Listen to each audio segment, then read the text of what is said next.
right, sweet. We can hop into the next slide if that works for you.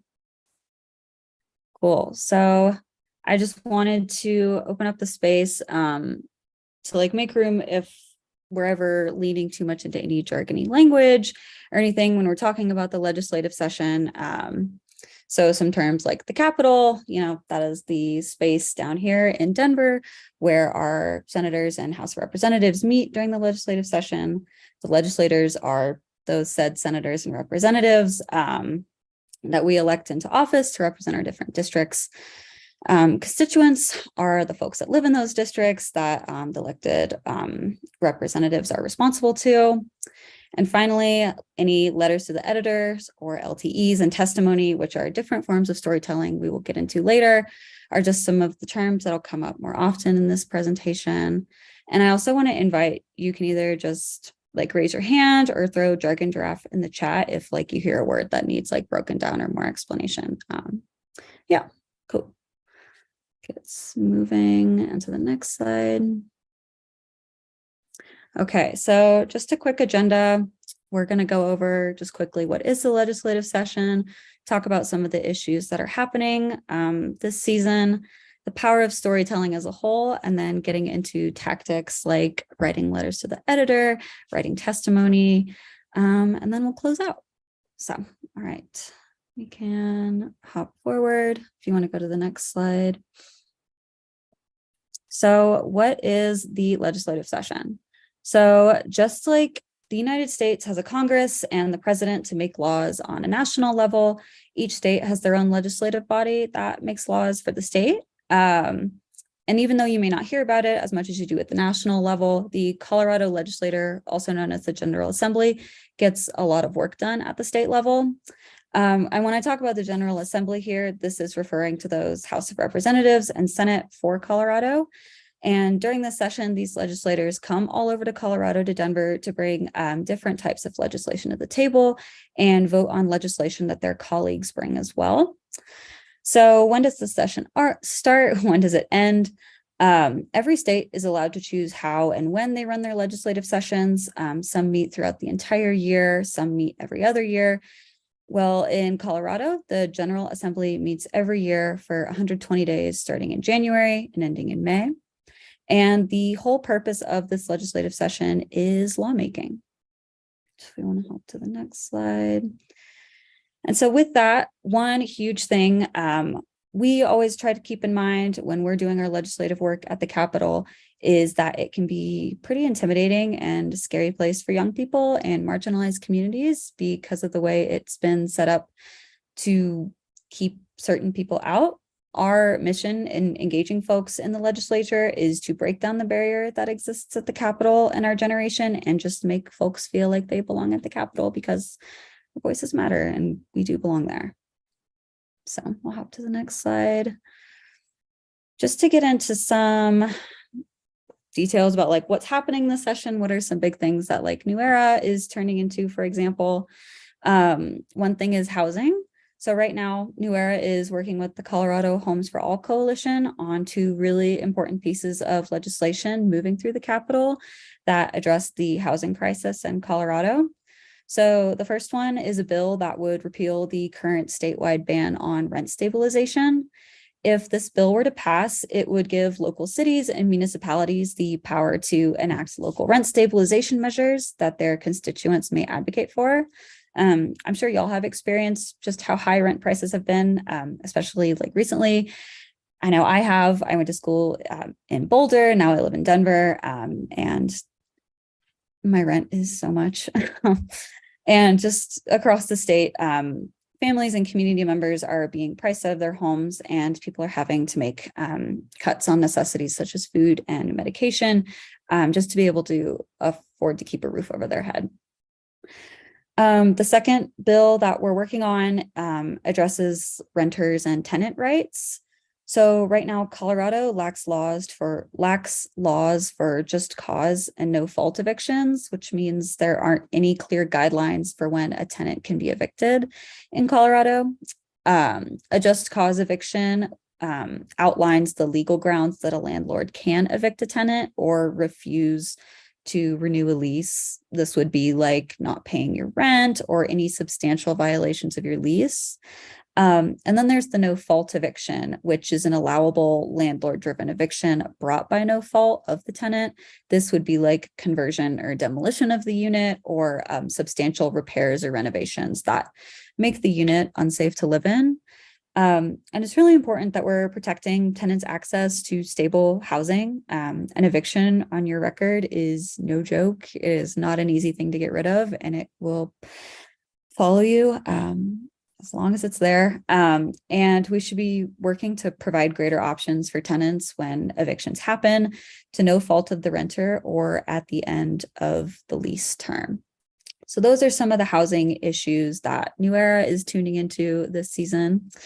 Another really exciting thing that touches the reproductive rights, reproductive justice space is this safe access to protected healthcare package, which I will quickly just go over the bill that New Era and Color are spearheading, which is the one all the way to the right, the prohibiting deceptive practices at anti-abortion centers. This bill would prohibit the use of deceptive advertising by anti-abortion centers or crisis pregnancy centers, if you've heard of them. They would also work to prohibit the advertising for abortion pill reversal as a deceptive trade practice. And it would make the prescribing, offering, or facilitation of abortion pill reversal unprofessional conduct for licensed, registered, or certified healthcare providers.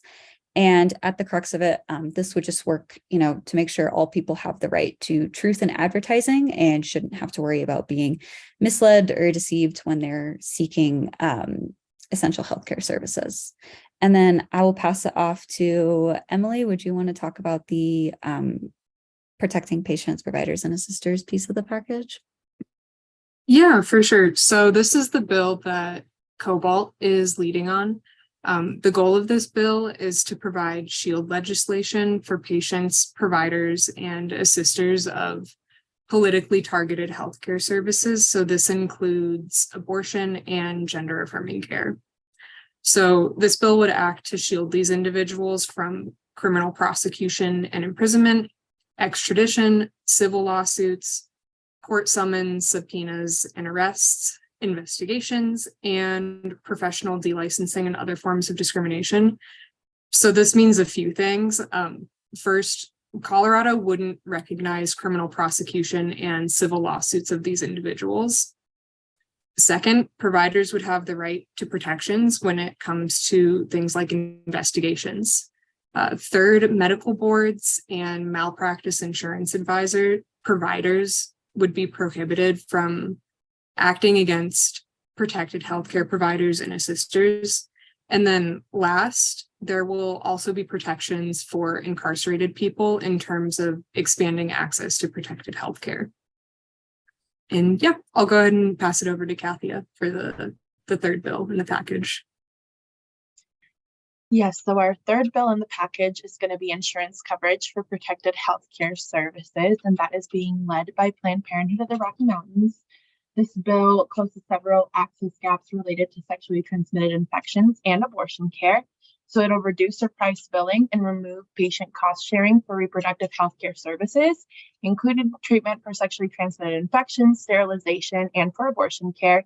It also creates a state fund that provides many bills creates a state fund that providers may bill for patients with confidentiality concerns regarding their shared insurance coverage.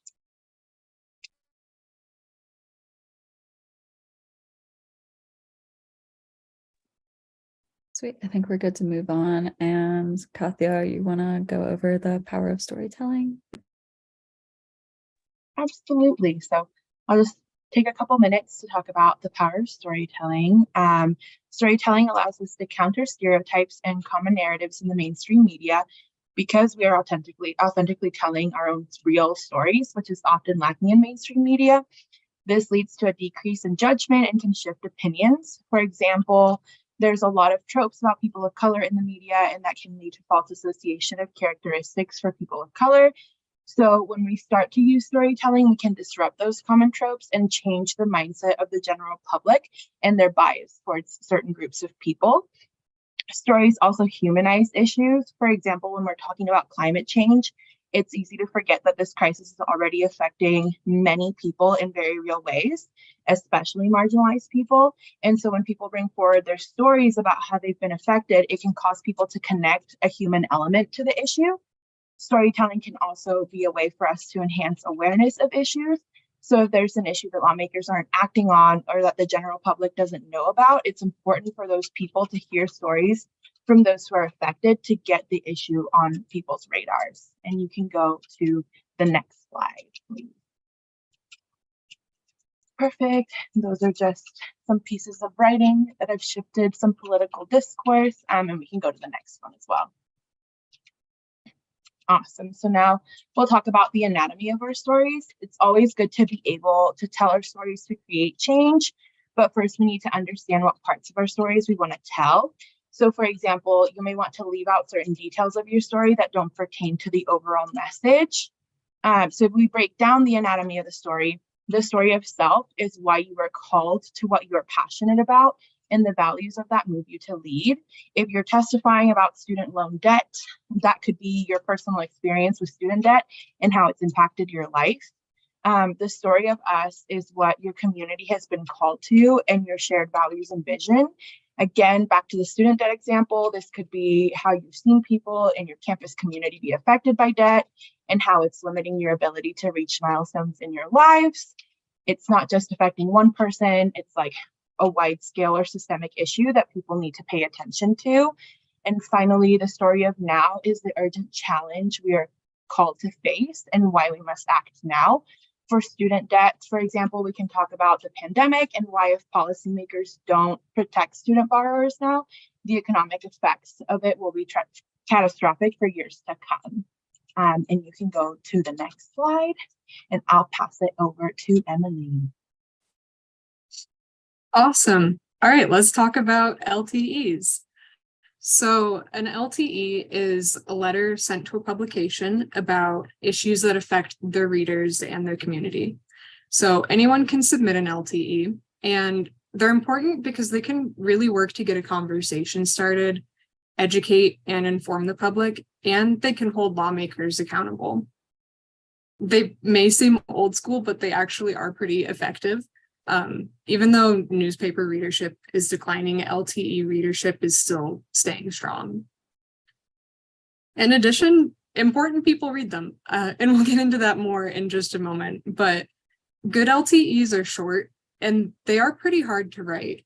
It can be really difficult to get your point across in a small amount of words, but if you can write a good LTE, you're setting yourself up to be a better advocacy writer in general. And we can go to the next slide. So, who actually reads them? Public officials and their staff will usually keep an eye on local publications and read LTEs. So, if you want them to act on an issue, LTEs are a really good way to advocate for that change. Allies will also read LTEs, as well as editors and reporters. So again, it's just a really good way to get people talking about an issue, maybe even find support for it and hold people accountable to act on it. We can go to the next slide. Right, so the technical stuff when you're actually writing an LTE. Different publications will have different rules, but most of the time LTEs should be around 300 words or less. It needs to be well written. So even though editors are going to go through your piece and make any edits that they see fit, submitting a strong LTE with good grammar and a clear statement will increase your chances of getting it published. We also really want to emphasize clarity and brevity, which again, this can be tricky sometimes because we want to give details and concrete examples and statistics, but we also have to do it in less than 300 words. So we really need to pick and choose what we're putting in. A good way to think of this is if someone who wasn't familiar with the issue or the purpose of your LTE read it, would they have a good understanding of this issue and your argument? And another thing to keep in mind, almost no publications will print harsh personal attacks. And a lot of their websites will explicitly say this. So even though it can be tempting, try to avoid personal attacks. It's also just important to check out the publication's website for other rules, so you know the specifications of the LTE before you start writing it. And we can also help point you in the right direction if you need it. We can go to the next slide. All right, and when it comes to what you're writing about, you really can write about anything. Housing, abortion access, climate justice, racial justice, these are all really important topics that you can advocate for. But if you write your LTE as a response to a current event or a recent article, you're more likely to get published, but this isn't required. We recommend taking a look at recent articles before you decide on a topic, because there might be something that was recently published that you want to respond to. But the main thing overall is to just know your goal. So what are you trying to do with this LTE? What's the purpose of you writing it? And what are you hoping to accomplish if it gets published? Next slide. All right, so we can go to the next slide. So for submitting your LTE to the publication, some are going to ask you to use a form on their website. Some will have an email you can send it to. But again, we can help you find all this info if you need some direction along with editing an LTE and getting it kind of up to par. You'll probably be asked to include your name, phone number, and address for verification, but they won't post your contact info. They'll only post your name. They should get back to you in a few days, but if it's been a week, go ahead and follow up with the publication, because sometimes LTEs can just get buried in an inbox. So it is okay to follow up and just pop your submission back to the top of the inbox. Now, if a publication does decide to publish your LTE, they'll call to let you know and to verify that you're a real person. So it's a good idea to keep an eye out for phone calls from numbers that you don't recognize, because it could be the publication that you submitted to. And another thing to be aware of here is that most publications don't want you to submit your LTE to multiple places at once. But if the first one decides not to publish, you can always resubmit what you wrote to another publication, or just write another LTE. And it's all just kind of part of the process. Can go to the next slide.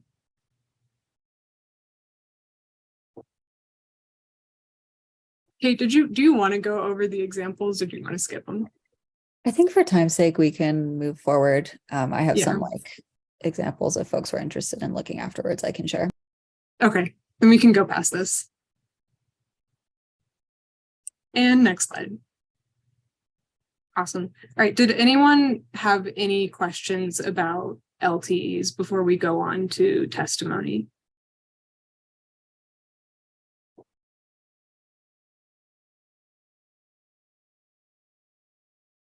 Right, then let's get into testimony.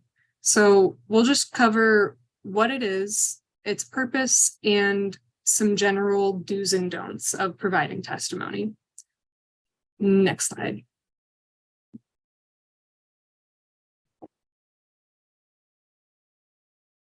So as was mentioned earlier, members of the public can testify by sharing personal stories to a committee of elected officials to encourage them to take action for or against a bill.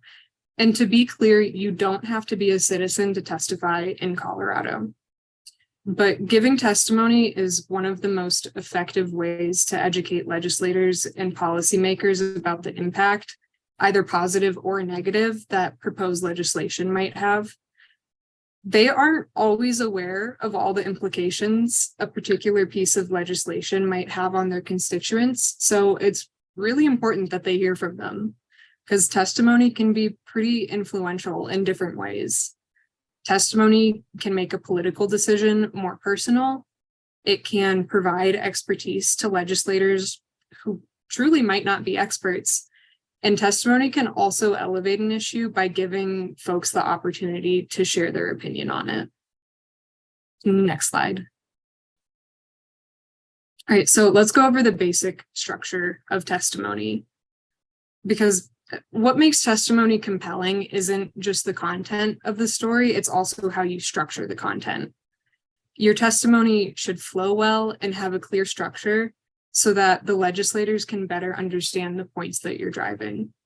So in your introduction, make sure you state your name and a couple of sentences about why the bill is important and what you hope to accomplish with your testimony. Next, talk about your circumstances. Give context for why the bill is important to you. For example, maybe limited access to abortion care has resulted in loss of wages or severe medical consequences for you or your family. And then after that, you want to connect how this legislation would impact your own circumstances. So following with the last example, how would having something like health insurance coverage of abortion care change someone's ability to access that care? Then, of course, your conclusion comes last, and you want this to be your strongest, clearest statement. So explicitly state what action you want legislators to take and why. And then, as always, say thank you. Make sure you thank your legislators for their time. Next slide. Okay, finally, we have some do's and don'ts when it comes to testimony. Always make sure you represent yourself and your story. Essentially, speak your own truth and not someone else's.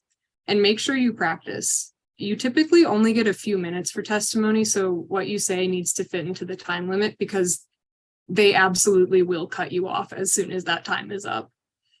Also, listen for places with awkward flow or wording and adjust them. And this is where practicing out loud with someone can really be helpful. What you don't want to do is try to be an expert or use a lot of facts and figures. This can honestly just be kind of overwhelming for legislators who will listen to multiple testimonies back to back. And speaking your own truth rather than reciting the facts of the study is kind of the point of testimonies. If you want to show how this is going to impact your own life. So they're meant to be personal. Right. Are there any questions, or has anyone maybe testified before and they want to share their experience or any advice that they might have?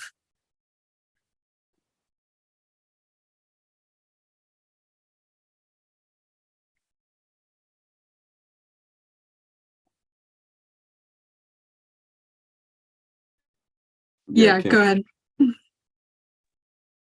Hi y'all, my name is Kimberly Carracelo. I use the she, her, ASCSU pronouns. And in my job at the Colorado General Assembly, I see this all the time. And it's amazing to put real people to legislation. I think that's something that we, like ourselves, like to see within our organization. So I would highly encourage y'all to even just hear it live streamed. I can show y'all how to do this in the office at any time. There's a certain committee that you're interested in. I'd be more than happy to show you how to access any of that information as well. Yeah, testimony is pretty cool. That's definitely one of my favorite parts of my job as an organizer.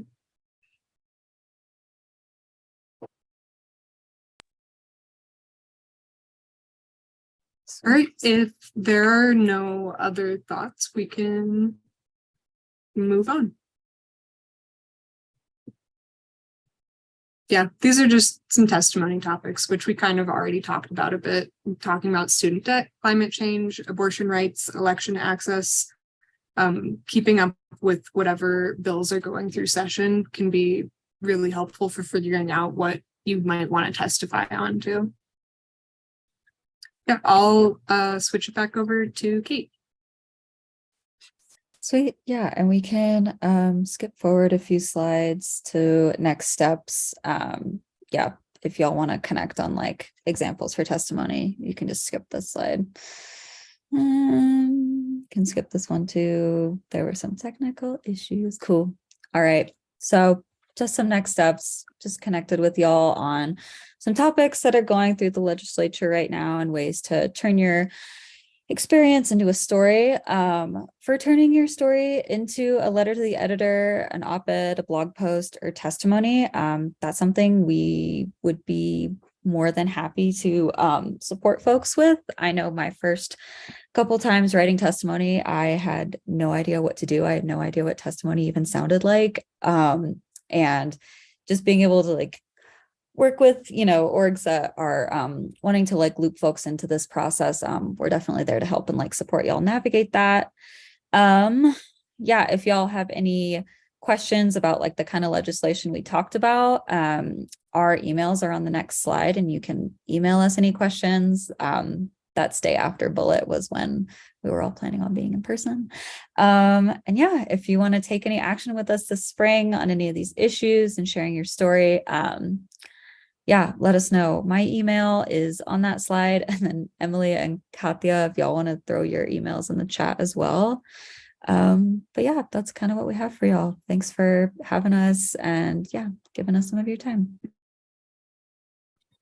Thank you. If there are any questions, please raise your hand and I'll put you in that order to ask the question.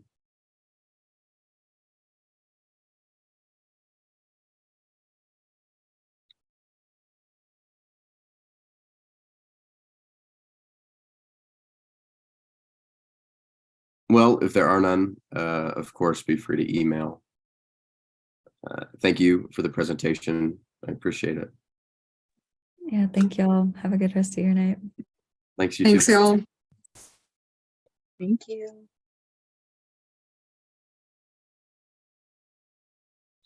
All right. So moving on, we are going into exec reports. Is there anyone from the executive branch that wishes to report at this time? Vice President Sandoval. Hey, sorry, I am multitasking, doing some house cleaning and joining the meeting, so that's why I'm a little out of breath. But I wanted to give y'all an update for SFRB. So far, we've heard from, I believe 6 fee areas. Out of those 6, all except for 2 have requested fee increases. So far, the total fee increases comes to about $3, so not too much. We are also going to be ratifying 2 new SFRB members today, so I'm really excited about that. And that will take our member to like our non-ASCSU member to ASCSU member at 50-50. So I'm very happy about that. And then next week I will not be here. I will be in DC. So yeah, that's it. Thank you. Is there anyone else from the executive branch that wishes to report at this time?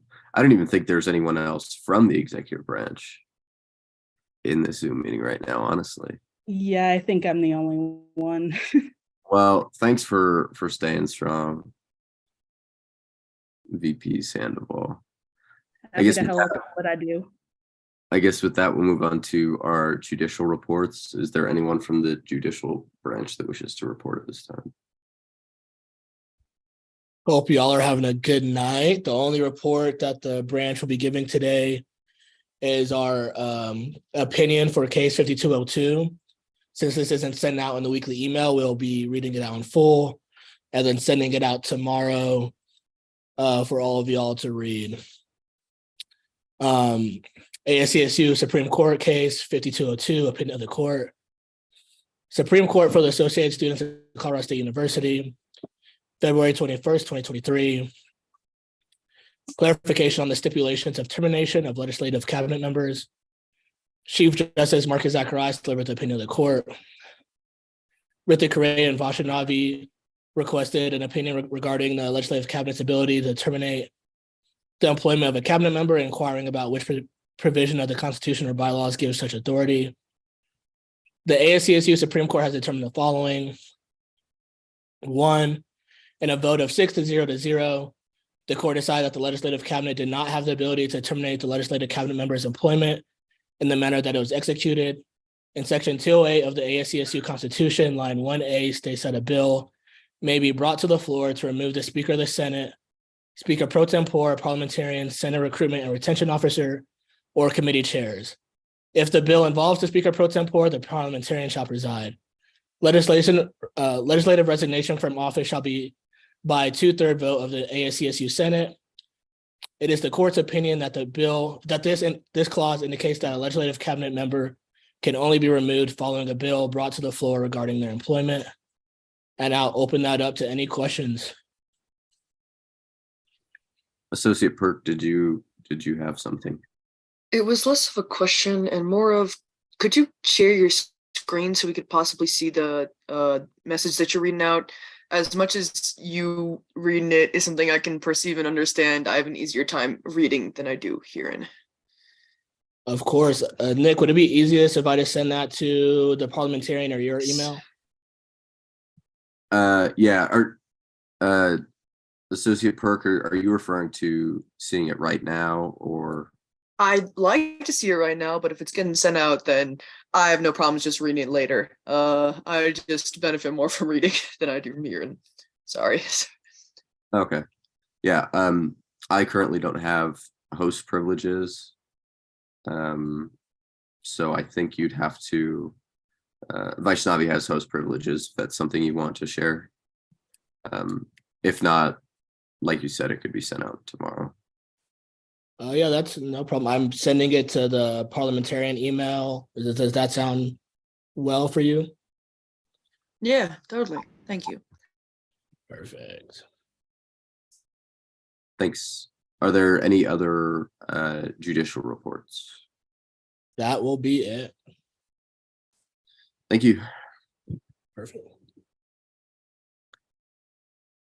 And yeah, I was kind of pending that that judicial report. I did want to express on behalf of myself and legislative cabinet how, I guess, sorry we are that the process wasn't followed correctly and that individuals were hurt because of that process not being followed. Of course, I'm not trying to make excuses by any means, but this was uncharted territory for everyone within legislative cabinet. And we didn't have really any idea of how to proceed with such a process. And additionally, we were advised by people who, for lack of a better term, have more institutional knowledge of ASCSU and how it works, and we were advised incorrectly. It's not to make an excuse by any means, but I think it highlights the importance of the Supreme Court, because we can't get it right 100% of the time, just like the executive branch can't get it right 100% of the time. And sometimes we need a third party to step in and say, procedure wasn't followed. And so I admit fault. Yeah, I guess that's all I have to say about that. If any other member of legislative cabinet wants to say something briefly, I will allow that.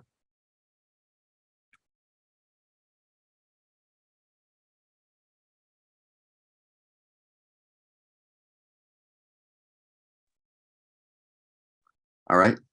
With that, we will move into confidence business. Will the parliamentarian please put 2 hours on the confidence clock? And the first piece of legislation we'll be looking at is Lex 5205, amending a gap in the Constitution. I believe it's on its final reading.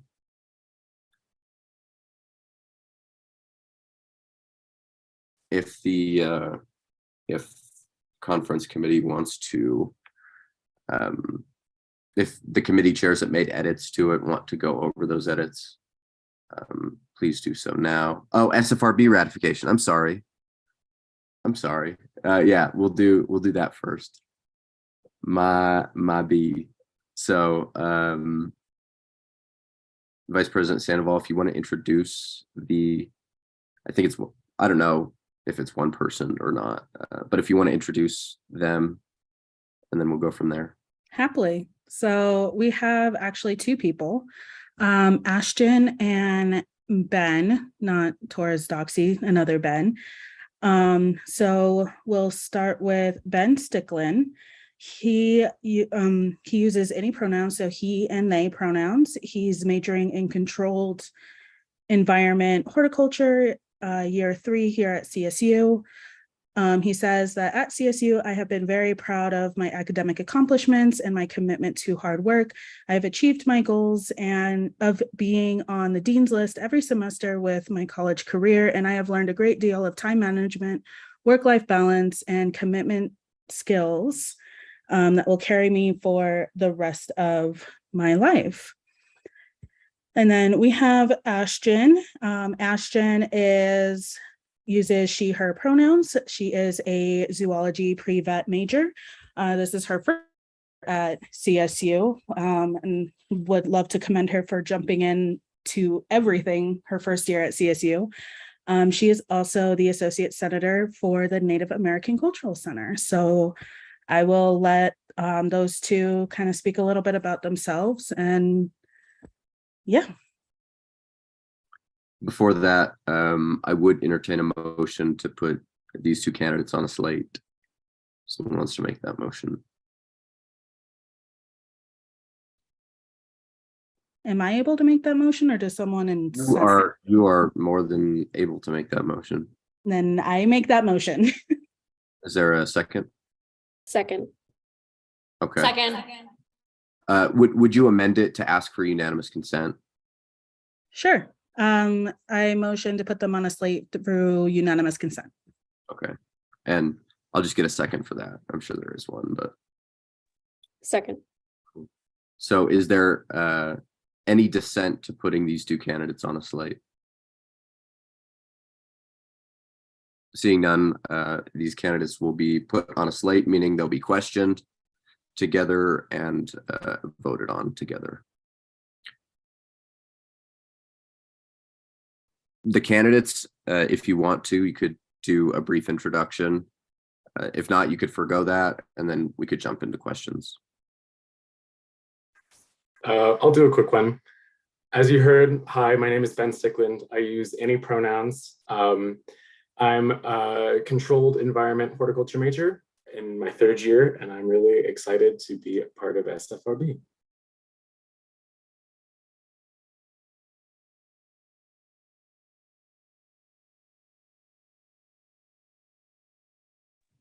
Associate. Hello. Okay. Hello, everyone. If you don't already know me, I'm Ashton Barbone. I'm the Associate Senator for the Native American Cultural Center. I'm a first year, and I'm really just throwing myself into like a lot of new things just to see what I would like or what would suit me better, because I'm just interested in having, how do I say this? I don't know what to say. I'm not really good at introductions. I don't have the right words right now, but I'm free for questions. Okay. So we'll open it up to, I'll do 10 minutes of Q&A. Give me a sec to be set up. If you do want to speak, please raise your hand and it'll get you from there. Okay, Chair Salazar. Okay, cool. Thank you. Hello, y'all. Couple questions. How do you plan to uphold the university and ASCSU's initiatives of diversity, equity, and inclusion? Yeah, so a lot of my life has been influenced in big ways by my identities as queer and non-binary. So I really understand what it feels like to be a part of a group that is underrepresented and faces certain issues in society. And I think that I'm going to try to bring that to SFRB by making sure that every voice feels heard, and in every way possible, I respect different identities and people who are different. Yeah, I'm gonna run off a little bit off of Ben, but I want to represent, yeah, like those people that the voices that are not really heard, especially like SFRB. There's a lot of, like we kind of handle the money for tuition or student fees.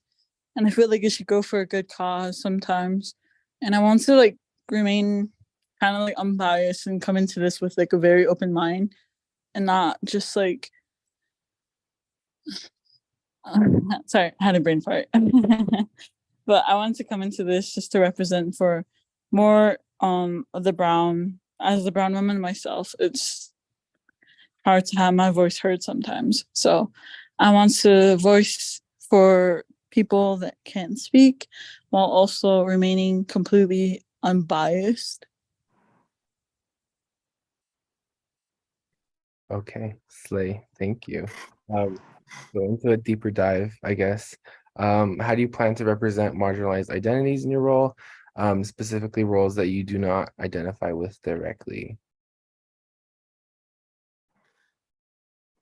Yeah, so again, understanding that I have identities that are different than what is considered the norm in society.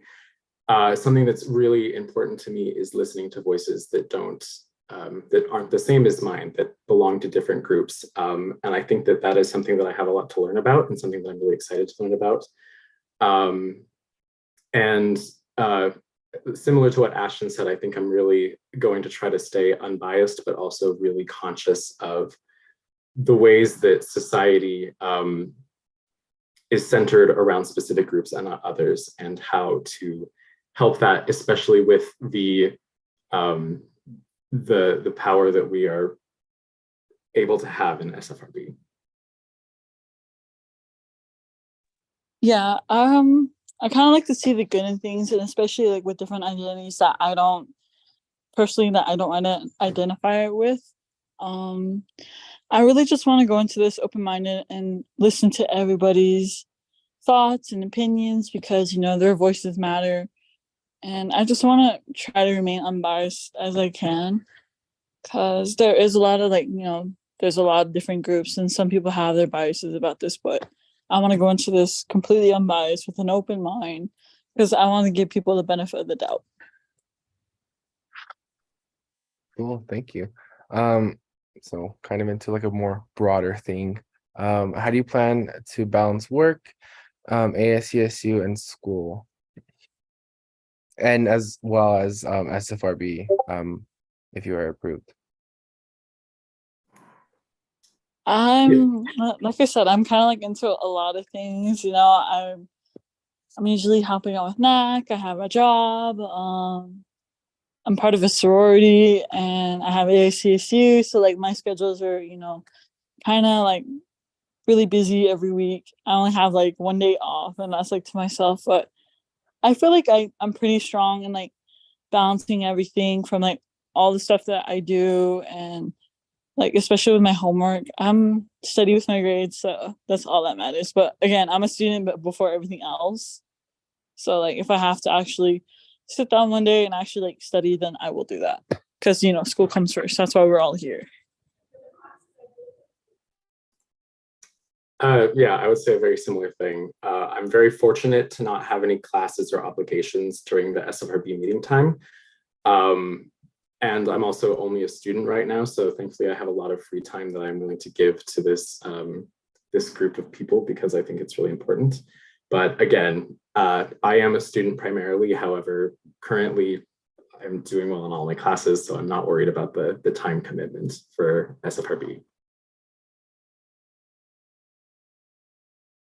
Okay, cool. Thank you. And Mr. Speaker, if no one else has anything else to say, I'll just motion the previous question, but if anyone else has questions, then yes. Cool. Are there any other questions for these candidates? Okay. So there's a motion to end the Q&A period and enter into a discussion debate period. Is there a second? Oh, did you ask for unanimous consent or no? No, I didn't. I mean, but I can amend it to unanimous consent. Okay. Is there any dissent to going into discussion debate? Seeing none, that's what we'll do. Parliamentarian Sonarakar, if you could put both Ben and Ashton in a breakout room while we do discussion and debate, that would be great. Thank you. Sure.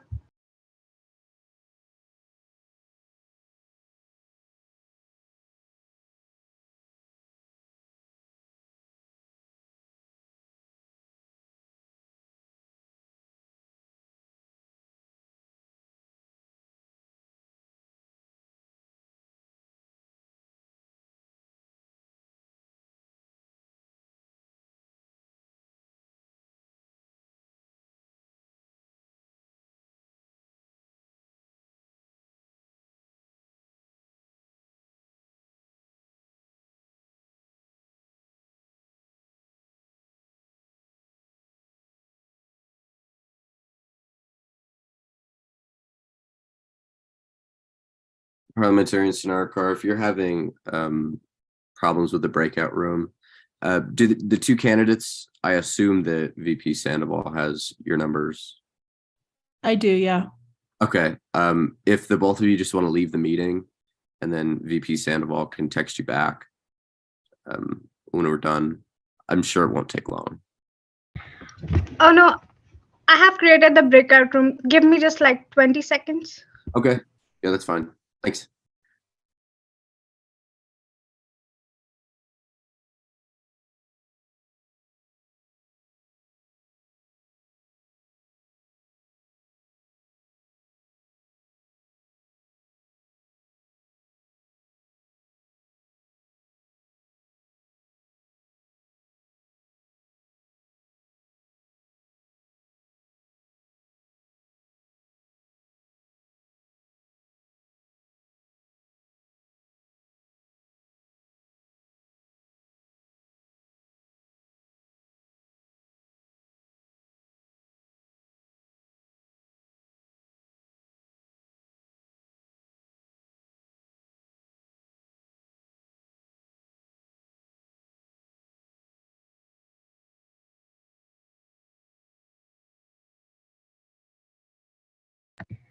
It's done. Cool.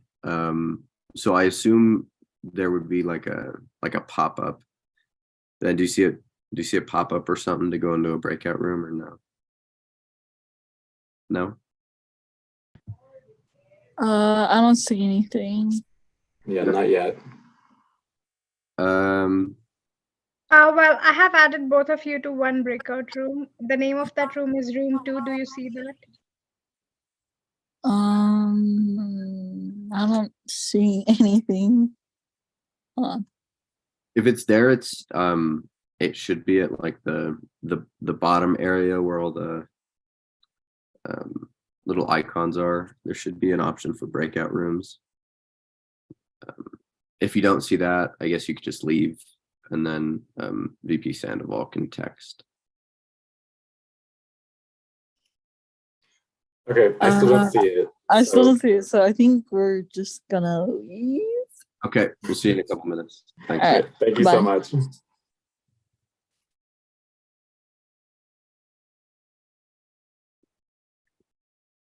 All right, so we'll now go into a 10-minute period of discussion debate, starting with the first raised hand.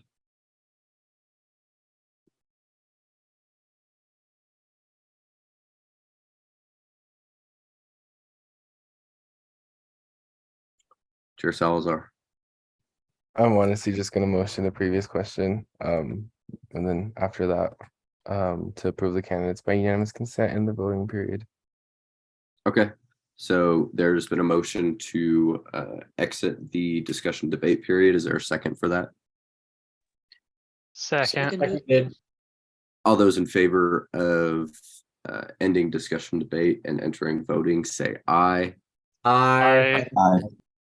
Aye. Aye. Aye. All those opposed, say nay. Abstentions? Okay, this passes unanimously. And there was a motion to approve these candidates by unanimous consent. Is there any dissent to that motion? Seeing none, these candidates will be ratified as SFRB members. If Vice President Sandoval, if you want to tell them to join back so that they could take the oath of office. I just texted both of them. Thank you.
Okay, so I see that Ben is back in here. Senator Associate Barbone, are you in here as well? Yeah, I made it back.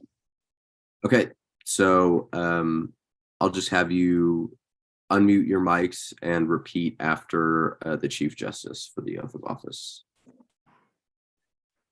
Hi, y'all. Just repeat after me. I state your name. I, Ashton Ben Barbell, Strickland, Do solemnly swear do solemnly solemnly swear swear to defend and uphold to to defend and defend and uphold uphold the rules and regulations the the rules and rules and regulations regulations set forth by the Constitution set forth set by the forth in the Constitution Constitution of the Associated Students of Colorado State University, of the of the Associated Associated Students of of Colorado State Colorado State University, University, and will rightfully perform and will and will rightfully rightfully perform perform the duties of my office the the duties of my office to the best of my abilities. to the best to of the my best of my abilities. abilities. Congratulations. Yay, thank you, thank you. Thank you.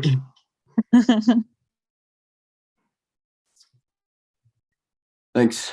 Now we'll move on to our old business, starting with Lex 5205, amending a gap in the Constitution. If the committee chairs who made edits would like to present those. Can you see Lex 5205 on the screen? We cannot, it's still showing the agenda. Okay.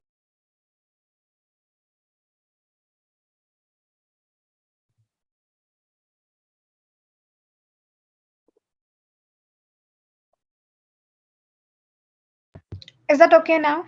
Yeah. Yep. If the chairs want to present their edits. I can start with mine.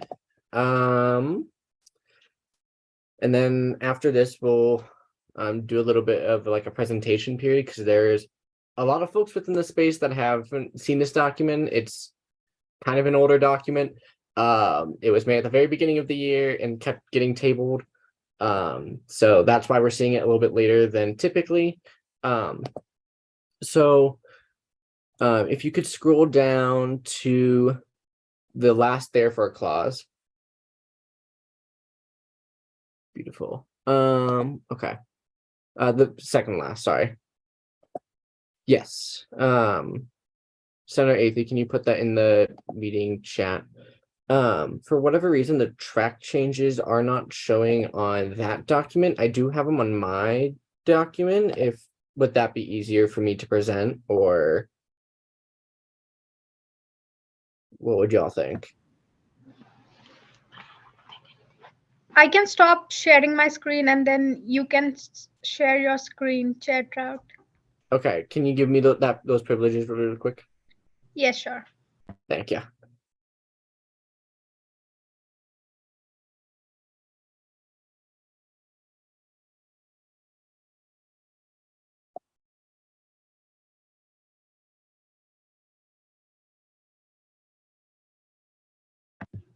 You can share your screen now, chat route. Okay. Beautiful. Thank you. Okie dokie. Can everyone see that all right? Okay, perfect. So, and the big thing changes that we made in University Affairs Committee was a lot of wording changes. We amended the language from this includes holding any interim or temporary roles with the Department of Failed Ratification, whether paid or unpaid, to change that to failure of ratification will bar the candidate from holding that position and any position above it within the same department. And that's explained a little bit further down on here. And then we also changed up here, a person who fails ratification in April of the 52nd Senate would be eligible to run in the May of the 53rd Senate. That was used as an example. If we want to change that language, we can, but that was used just to explain what this bit is talking about. If it would let me highlight what this bit is talking about. But so let's see, and then subsection A, any candidate that fails ratification in the elections in the executive branch shall be barred from holding that position and any position above it in a similar field. And it has that for for the executive branch, the Supreme Court, and the elections. We put that in as department because we don't know if they want to change that language later on. We did remove it from legislative cabinet due to the fact that for legislative cabinet, there's a lot of like switching in and out. So let's say if someone was running for parliamentarian and then they had to be speaker pro tempore, but they didn't win speaker pro tempore, that would not allow them to hold that. Since there is a lot of that type of movement, or if someone fails to become a committee chair, but somebody has to temporarily be interim committee chair for that period of time, it bans them from doing that because there is a lot of either turnover or that sort of thing where someone may be gone, someone may need to fill in that role. So that's why that was removed. There might be another explanation, but I would yield to Senator Athey for that. And then we just got rid of the elected language for LSAB, BSOF, and SFRB. Given that they are not elected to those positions, they are ratified to those positions. That's all I have on that. Okay. So just to kind of explain this document a little bit, when me and Senator Athey wrote this Lex at the very beginning of the year, back when we still had energy to write anything and do anything, it was crazy times, I promise. We saw there was a lot of there could be historical problems with ratification process. There have been times in years past where someone has failed ratification, but they have that individual has been put into an interim, like been put into it as an interim until they find somebody. But they've been still paid for that position. They still have the same authority as if they were ratified, but they weren't. So this is just amending that. Also, just to interrupt Chair Chat really quick, Sorry. just to add on to that, it's not just until they find someone else. It's very often just you're an interim person permanently, not in there. They stop looking. Yeah, thank you for that bit. So that's what this Lex aims to do, to make sure while there's still flexibility for if folks do want to come back, while also making sure that what Senate says doesn't get subverted for whatever reason. I think that's the most of it. Did I miss anything else, Senator Athey? Nope, you got it all. Okay, perfect. So if there are any, I know it's a little different typically with Lexes because there's usually, I think it's just discussion debate at this point. But I would like to ask for a Q&A session of 10 minutes before we go into discussion debate, because I know, again, there's a lot of new eyes on this and I want to make sure everyone's questions, comments, or concerns are addressed before it gets passed in. Sure, if you want to amend that to unanimous consent, Yeah, I would like to do that with unanimous consent. Is there any dissent to that?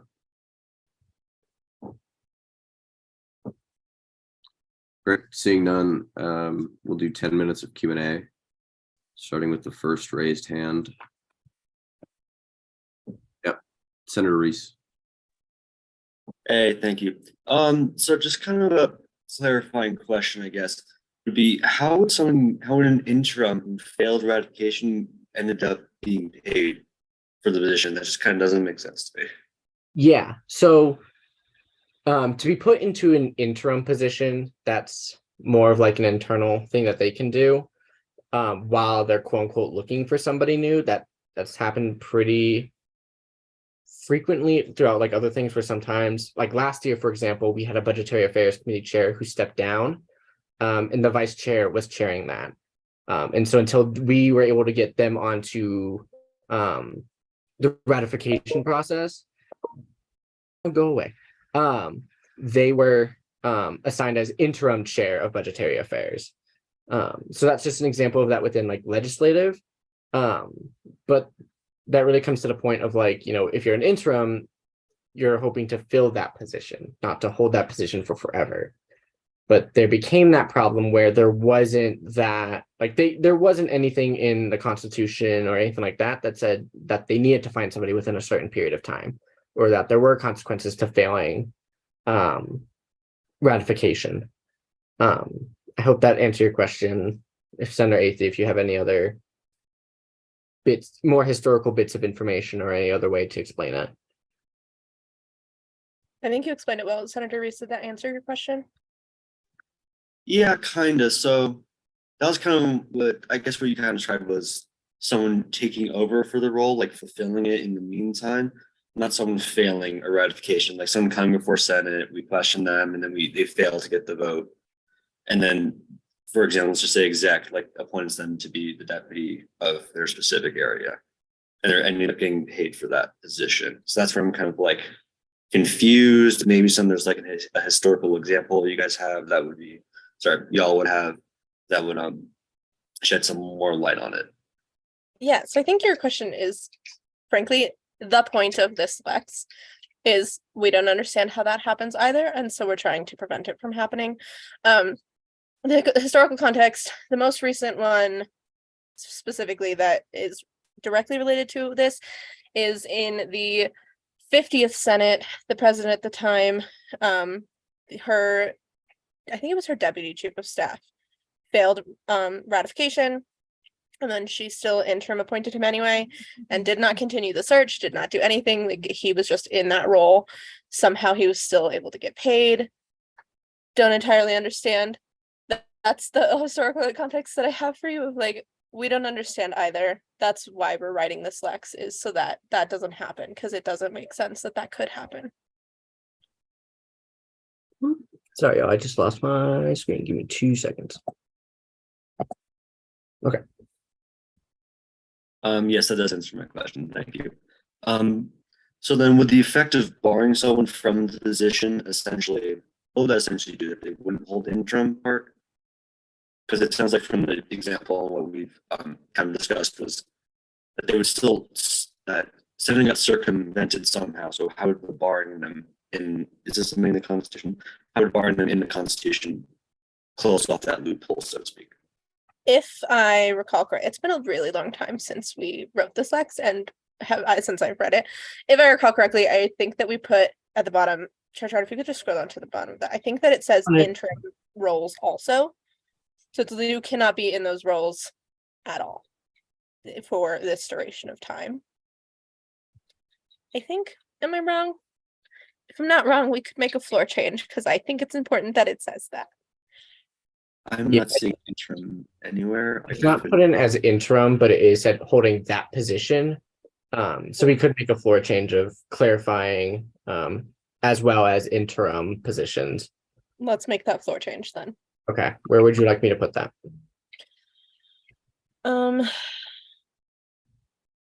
Bar the candidate from holding that position and any position above it within the same department, even in under an interim title.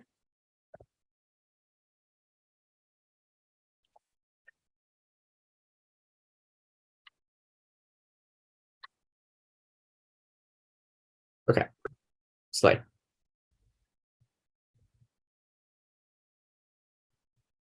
Senator Reese, do you yield? Yes, I yield, Mr. Speaker. Thank you. Senator Doyle? So I just want to clarify that the section that you want to change, section 210, is the section that you actually want to change. Section 210 was formerly known as the emergency budget section and is now known as the emergency session in the Constitution. I don't assume you want to change that, but I might be wrong. I think you're right. Let me look and see where we actually wanted to put it. I think that was something we realized after committee and after realizing there were different constitutions. I'll have Senator Athey check for that really quick. From my understanding, the Constitution that is on the website is the most updated Constitution that exists. So It's really not. It's Yeah. pretty outdated with a lot of the newer stuff. Parliamentarians in our car just updated it. No, it has not been updated on the website yet, but I have the most updated copy of the Constitution. Would Senator Athey like me to send that copy to them? Her? Sure. I think I also have a copy that has most of all of the changes added to it, but I would also have your copy. Yes, please. Okay, sure. I'll be sending it right now. Yeah. Because I know when Kevin Clark, who is the previous chair of Constitution Caucus, when he did all the things with when he was first setting it up, he had a drive that had the most updated, and that's what we passed within the first Lex. And that has some changes to like some of the Roman numerals are instead letters now. So that's why in the next Lex we'll be looking at, there's letters instead of Roman numerals. That's for it to fall into the Lex that we passed with Parker's Lex that passed at the beginning of the semester. Just to clarify that for folks who weren't able to attend committee and get that explained.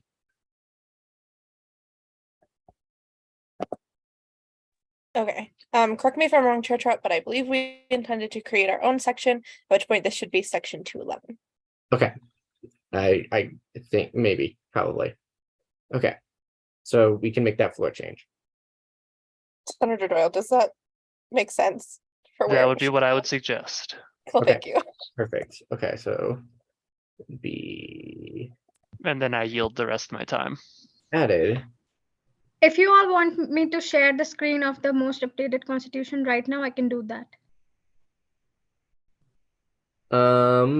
Maybe in a minute. Okay, sure.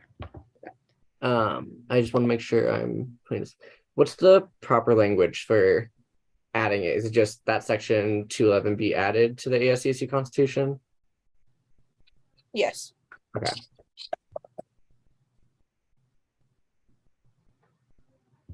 Constitution 211. Okay, and then are there any other references to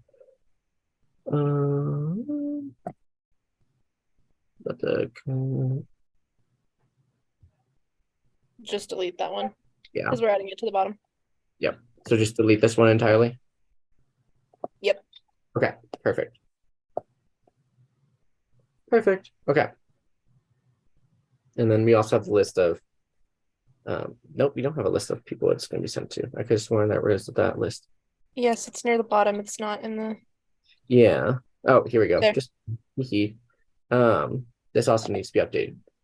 This is just how long it has been since we've looked at this piece of legislation. So Thanks y'all for bearing with us as we update to actually be accurate now. Yeah, we appreciate it. Portions.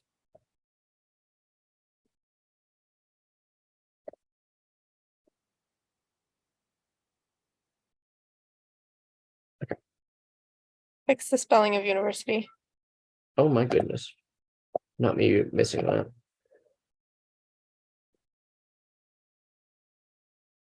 Okay. The time for Q&A has expired, so we'll now move into discussion debate. Mr. Speaker, was there anyone else on the speakers list who was asking? Because There was not, or at least no one that raised their hand. Cool, thank you.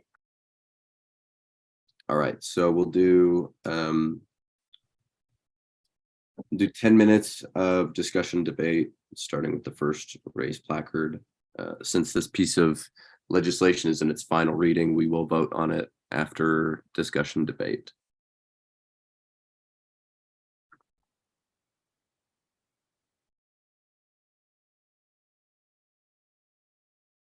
I motion the previous question. Okay, so there's been a motion to end the discussion debate period. Is there a second? Seconded. All those in favor say aye. Aye. All those opposed? Abstentions? Okay, so this that motion passes unanimously. We'll now vote on this piece of legislation. I would entertain a unanimous consent.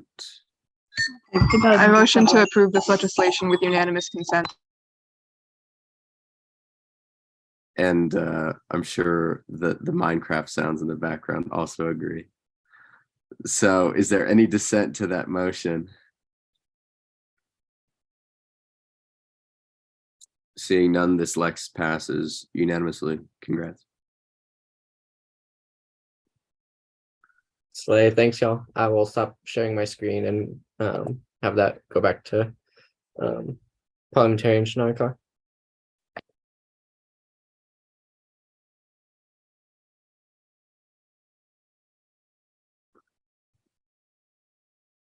Okay, it was Faraz. Okay, I believe it. Just kidding. Just kidding. Lex 5206 Constitution Caucus Amendments.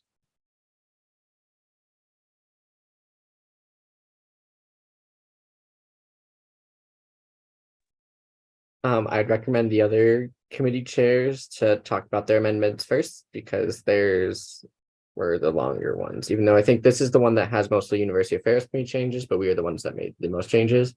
So just for time efficiency, if the other chairs can talk about their changes really quick. For mine, I'll make mine really quickly. Haha, Nora. The committee didn't really have much edits. Ironically, we basically just did some grammar errors. And then I think that was about it. Yeah, I yield. Internal affairs had much of the same edits, mainly grammatical, a couple of word choices here and there.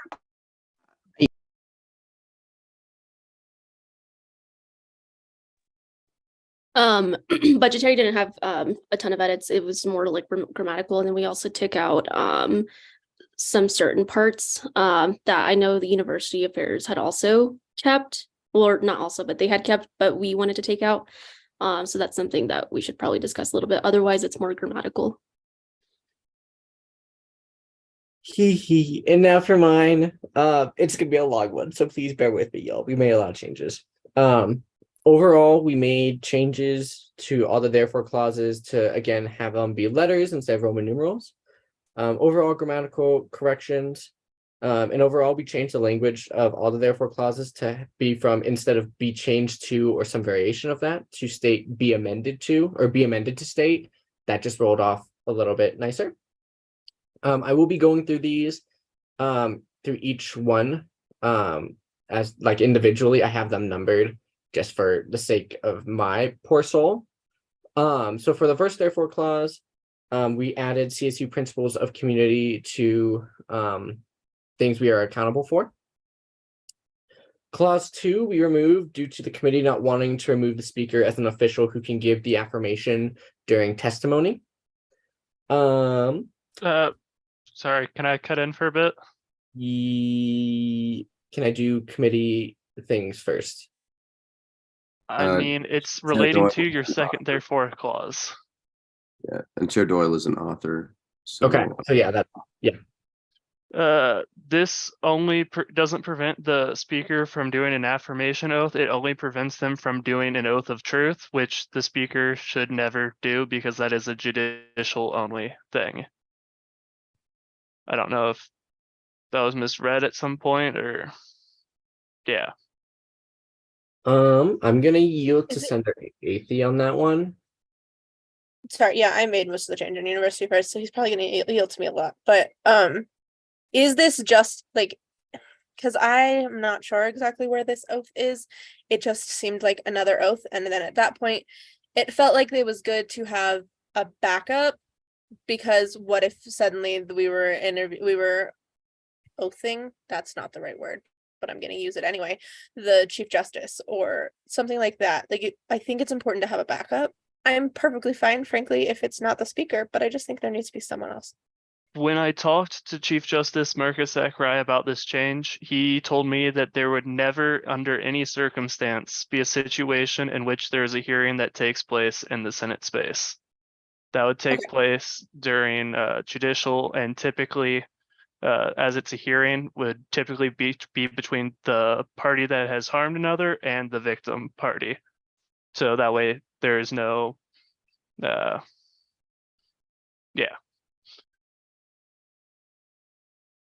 Okay. So, okay, yeah, then that's fine. Because it's a justice of the Supreme Court. It's not just the Chief Justice, correct? Correct. Okay, then yeah, that's fine with me. Cool. So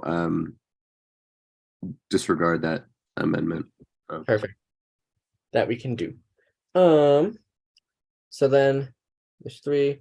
We add another therefore clause just to clarify language that was said at the beginning, just to make sure that there wasn't any miscommunication on that part. Let's see. We removed, let's see if you can keep scrolling down really quick. I think I'm trying to remember what was the change. Senator Athey, what was the change on this one specifically again?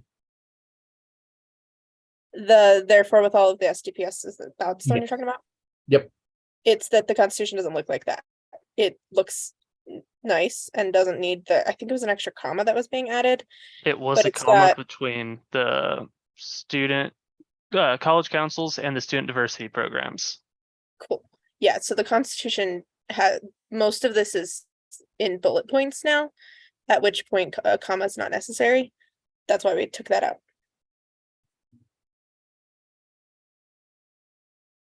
Okay, slay. The next change was just to again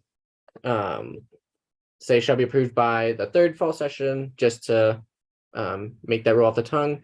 And then we added another therefore clause that would again talk about what would happen in the event that Senate does not pass the bylaws during the first session, because those typically take a little while historically. Chair, can I Yeah. fix what you just said? Because what you said was wrong. Oh, just kidding. Hee hee. I was wrong.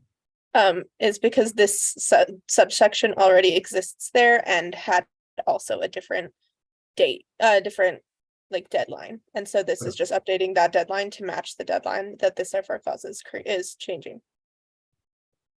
Thank you. The top therefore clause was changing. Yeah, thank you. My screen, just for the record, my screen is like glitching out to hell on high. Or Senator Athey has seen my screen glitch out, so that's why like seeing it's kind of hard. But we'll push through. So you can continue scrolling down. We put, so the changes made to this, we put it instead of veto of a bill, did piece of legislation, and then we put it back to 2 weeks instead of 1, because the 2 weeks is what is in the within the Constitution, and just to keep that streamlined. Can you check what the receiving misspelling is really quick? Did I just spell that wrong? Yes. Yeah, okay.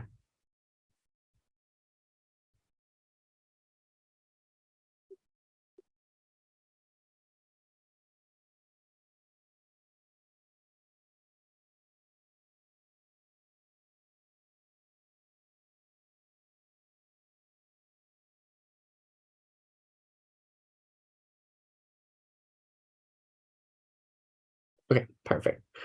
So keep scrolling down. We removed this therefore clause because there already wasn't an extra period, at least in the one that was already most up to date. So it was just a little redundant.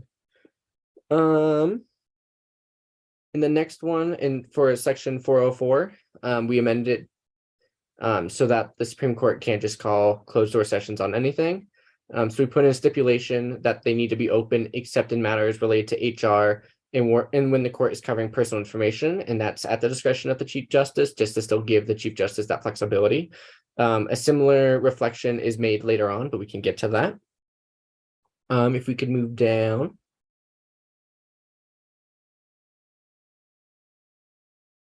Okay, so for this one, I know this is a spot where there's a conflicting change, because it's to my understanding that Budgetary Affairs did not remove students who are dual majoring. We did remove that. Say that one more time. We did remove that. So we removed the dual majoring in different colleges and. That's right. Thank you for the clarification. That was my note that I put there. So that's the change that they made. We did not make that change. But we did add shall not include minors in the sense of minoring in a field.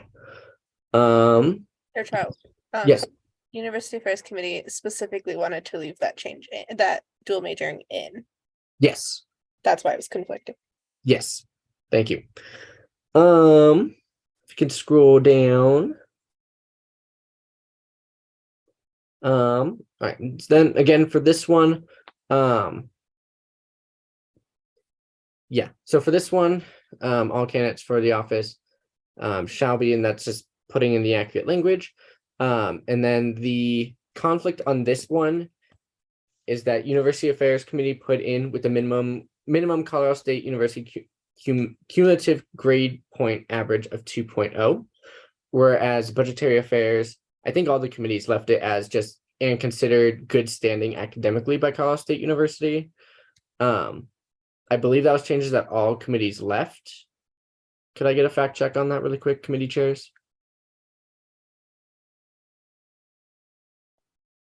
Yeah, that's something that we had left. Same thing as what you have. Okay.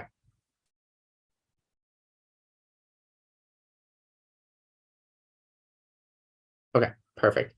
So we'll have to vote on that in a little bit, but we can do that here in a minute. If you could please continue scrolling down. For elections committee, we put it at this is specifically removing an individual.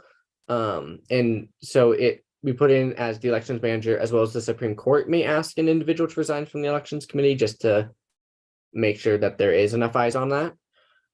The next one, and I think this is the last one that we removed. But this one, this clause was removed due to they didn't want elections committee to change elections code the very last minute, even with the 5/6 vote of the Senate. Members of the committee just want, we're just hoping that all the changes that they have are already done at that point. Senator Athey, if there's any further point on that, please tag in. More so, I think it was that committee felt that it's a little bit unfair to candidates who will have already been learning the elections code and will have already taken a training on the elections code to suddenly in that last week have to relearn it and potentially mess up their campaign just because they were following the old code and not the new code. Thank you for that. The next therefore clause was that similar change to what I mentioned before. Just again, making sure that all meetings are open unless matters of HR or personal information is being discussed, and at which point then that will be closed. And I think that is all the changes. Madam Parliamentarian, in that therefore clause, the 1004, could you put a space between statutes? Thank you. That's the change. So undo that space really quick, because that's the change that's being made, I think. Is it? Oh, never mind. I'm Sorry. pretty sure. Yeah, I'm pretty sure. Yes, it is. Yeah. Okay. That's what I thought. Because I remember thinking it was really funny that we had to do a whole therefore clause just to add a space. But anyway, okay. That is all the changes that University Affairs Committee made. I also do know that there is an additional endorsement that wants to be added onto that, but I don't know when you want to do that. Speaker DeSalvo. Yeah, so I guess what we'll do first is we will vote. Actually add the endorsement and then we'll vote on that stipulation between the two committees. Okay. There was a few stipulations that would need votes. Pardon? There were a few stipulations that would need votes, if I remember, not just one. Right. If it's a stipulation between committee chairs, then yes. But you have every right, since you're an author, if you want to reject any amendment, you have the right to do that.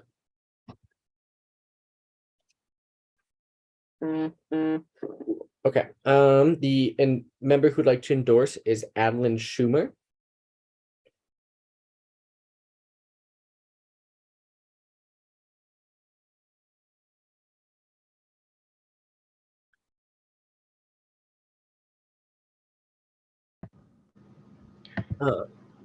It is ADALY. No, you. Yes. And then ALBS. Senator for ALBS, and then chair of Women's Caucus.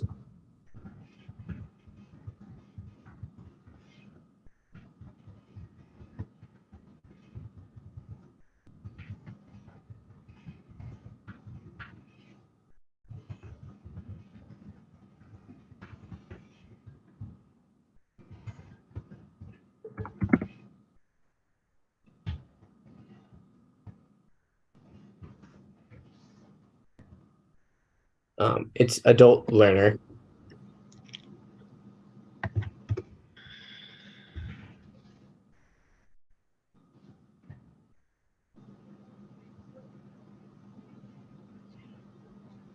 So then, hold on really quick. The semicolon after center, that just needs to be a comma. Slay.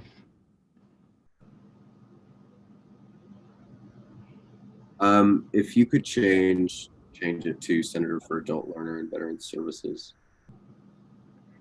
rather than center.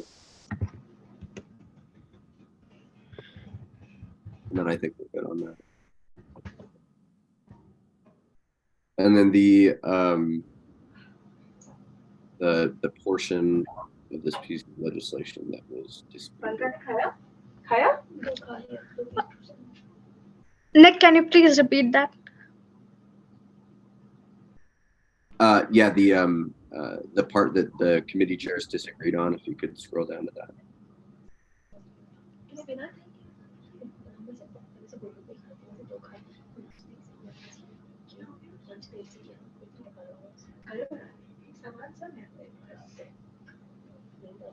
This portion? No, it should be section 802, subsection 3, third word clause.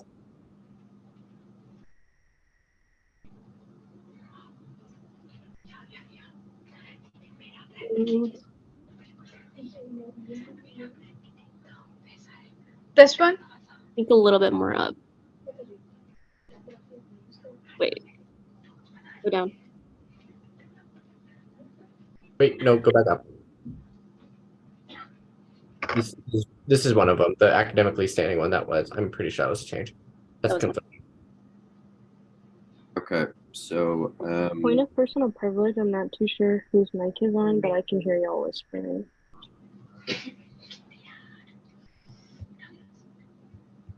So if Chair Ritter, you want to go over that change that your committee made, and then we'll do Chair Trout. For sure. So the change that we made is we took out the students who are dual majoring in different colleges. And the reason why we made this change was because we didn't want someone to have double voting rights. And we wanted someone, they can just, they can represent both, but in this perspective, they can only represent one college rather than two. And so instead of the dual majoring, we just wanted to take that out in general. So that's the reason why we took that out. And my vice chair, Reese, can also clarify that too, if there's anything else.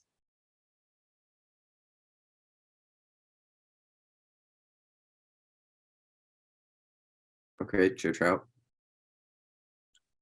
So for this change, when we were looking at the registrar's office, we decided to leave this one in because what we found was that there weren't too many students who were dual majoring in a different college for it to change senatorship. So I believe the number, and fact check me if I'm wrong, is around 700 students is what each senator represents. And I think the number that we found, I can't remember the exact number, but it was a really 750, thank you. The number was far below that. And so we didn't see a need necessarily to remove that because it didn't make too much of a difference. There wouldn't be enough folks dual majoring in something else that would add a new senatorship. I believe that's the reason. I don't remember the exact number off the top of my head. I remember we did talk about in committee. So if anyone in committee does remember that number, that would be really cool. Chair Trout, I think it was less than 300. That sounds correct. I want to say it was like 200 something, but I'm kind of spitballing at that point.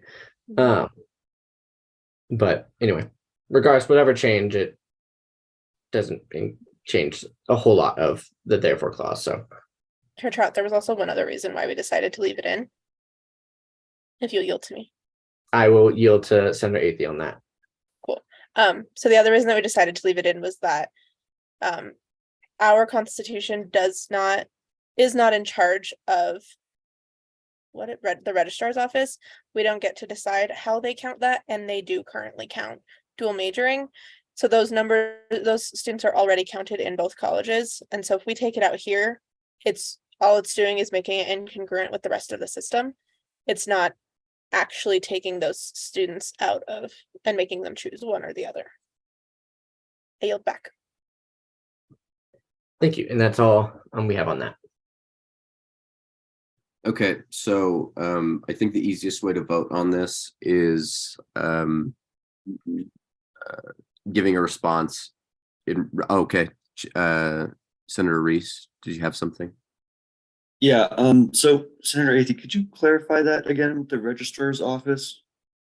Because the way I read it, the way I read this amendment was that if someone was majoring in having two majors in two different colleges, they could essentially vote for further senators in both of those colleges. And to me, that would lead to double representation. They could vote twice. So if you could clarify the registrar's office point you made earlier. So I think the University Affairs Committee mostly agreed with you on that point and the concern in that. But our Constitution isn't in charge of the registrar's office. So we can't tell them to make students pick one or the other and decide which one their representation is for. So they're already getting that. And so if we take this out, all we're doing is making it incongruent with registrar and us. It's still going to be there even if we take the dual majoring part out. It's still there. We can take it out if we want to, but it just makes it not match, which I think fell off to University Affairs. Just procedurally for your concern, Senator Reese, it does say in the Constitution that you're not allowed to hold two titles at the same time. So someone couldn't be a senator for liberal arts and natural sciences. They'd have to choose one. If I can just jump in really quick, I think the question is more related on like when you're in RamWeb and you're voting for like a senator or something like that. I believe they already have a system in place where they make that decision. I'm unaware of that process. You'd have to reach out to the registrar's office on that. or whoever else is in charge of RamWeb to figure out how they would determine that. So that would be more of something to like follow up on, because I'm not sure. I'm fairly certain, I'm like 80% certain that they have a process for that, where they have you choose one or the other. But I'm unsure how they enact that process. So I would recommend reaching out to registrar's office, and I can help you with that, if you would like. I mean, if it's going against congruency, we don't really have, and we don't have any power over how they decide that, then I have no issue with it. And if Chair Trot, you say they have a system that already distinguishes which colleges they can vote for, I again don't see an issue. I was just concerned with an individual with two majors voting for two different senators. But if that's not the issue at hand, I don't see an issue with leaving the clause in there.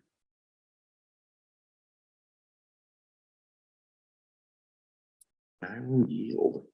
Okay, so I guess the vote we're gonna do now is if we want to leave that portion in to make it congruent with the registrar's office, that's the vote that we're gonna be taking. If someone wants to make that motion. I'll make the motion to keep the or you know what I'm trying to say. Sorry.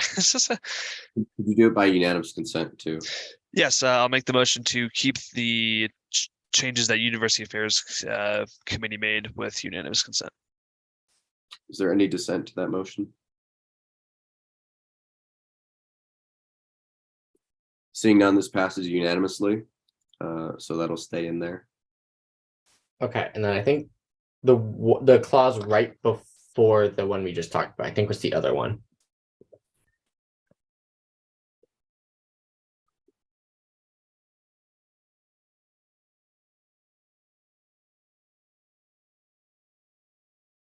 Maybe, yeah, it was the sorry, it was the one above. Scroll up just a little bit more.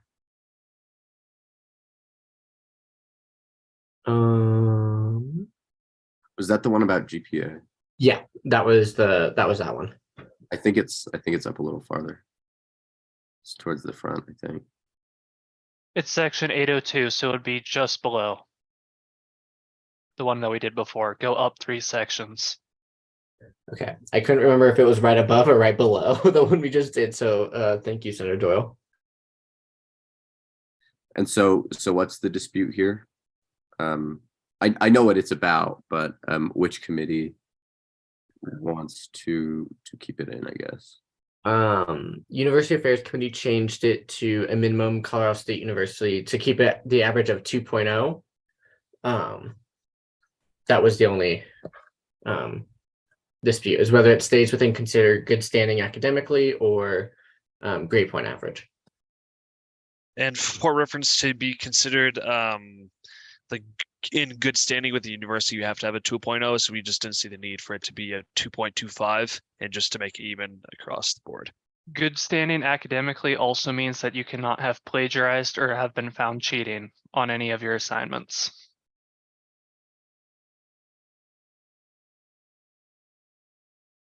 Okay, so Chair Doyle, is that something you want to be? I assume that's something you want to keep in. No, I don't care. I was just informing that there is a difference. Okay, and then was there another committee that disagreed with that?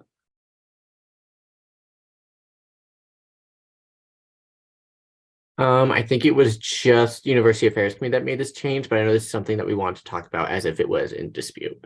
Because I think originally the original language was considered good standing academically, but we did want Senate to decide on that because the differences are mid. Senator Reese. Yeah, I remember in budgetary when we were going over this, Senator Doyle, you said something about having different standards for the GPA depending on certain, I want to say like grad level or colleges or something to that effect. Undergrads and grad students have different minimum GPAs to be in good standing academically. Right, and so that's when you brought that slide, I thought academic good standing was kind of a better way to have to like determine. How am I saying this? Academic good standing was a better way of saying of allowing who would run for these various positions instead of like the standard GPA. So that for so that for grad students they're held to their standard, and then undergrads their standard, and then also the rules against plagiarizing and cheating and such. I feel like that would be better than just the standard 2.0 GPA. Thanks, Senator Athey.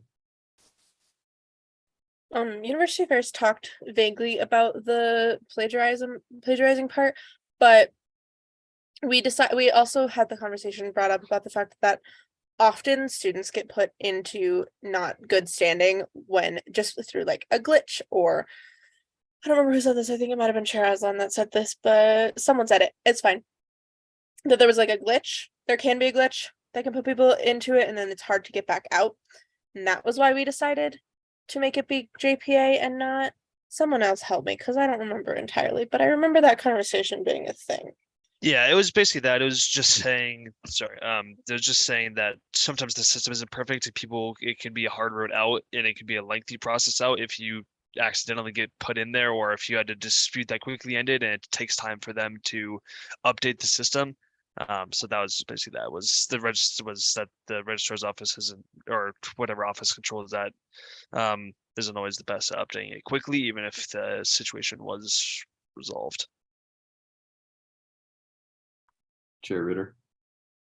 Also kind of going off what Senator Reese was kind of going off was with the academic good standing, it's different for grad students and undergrad students.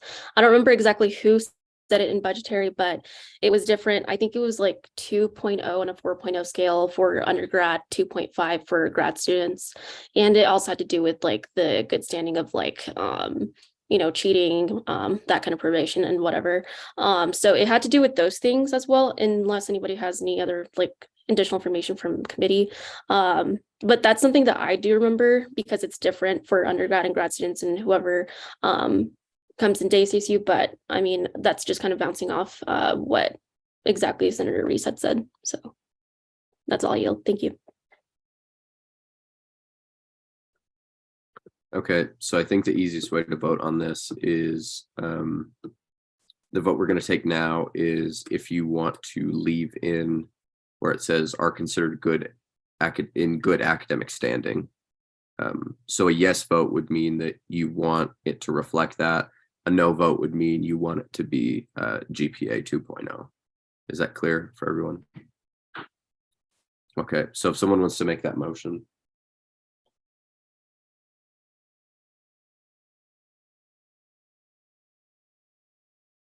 Yep. Senator Reese, do you want to make that motion? Is that what that's for? Yes, can I motion for it to be secret ballot, or just like so we can put it in the chat rather than just have everyone yelling aye and nay? Like that'd be an easier, more efficient way. Yeah, I was just gonna have a placard. Put aye in the chat. Yeah, okay. I like to make the motion. So I also do know, and this is something I think would be really neat. In the reactions, there's a green check mark and a red X. That could be nice because some folks like raise their hand and then panic on like not raising the hand or just typing in and can take too long. So that's also something we could do as well. That's something I think I'd advocate for. just to interject, I would advocate for roll call, just because it is a bit harder over Zoom to keep all those votes tracked. So I would advocate for a roll call vote, but that's just me giving my 2 cents.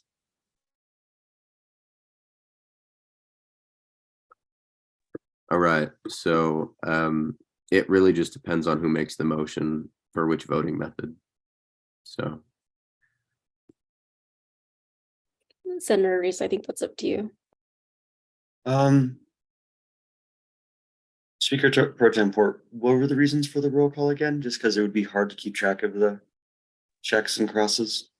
Yeah, so I would just advocate for a roll call vote since we are virtual. When we're in the chambers, like I can look at you and know that that is your vote and like this is how you voted. Over Zoom, I have to, like, there's a fluctuating amount of people that either lose connection and then come back in, and I don't know if they're gonna vote again and if I like counted their vote twice. So that's just one of the few reasons why I would advocate for a roll call vote.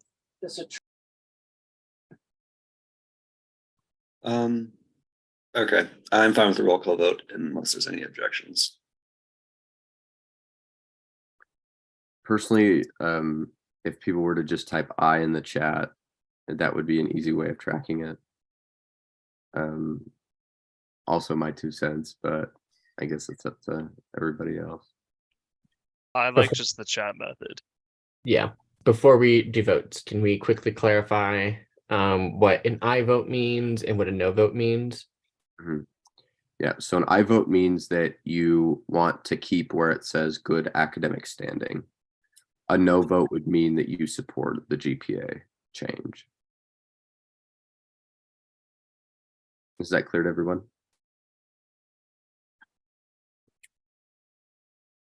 Okay. What voting method are we using? Right, that's what we're hashing out now. I will motion to put it in the chat. I and nays in the chat. Okay, is there a second? I second. Okay, I'll do this one by I'll do this by voice vote. All those in favor of doing the voting method by chat, say aye. Aye. All those in favor of doing the voting method by roll call, say nay.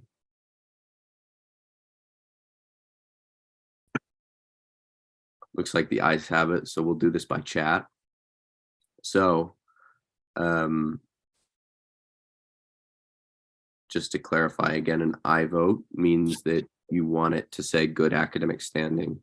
A no vote means that you want it to reflect the 2.0. So if you could please put those votes in the chat.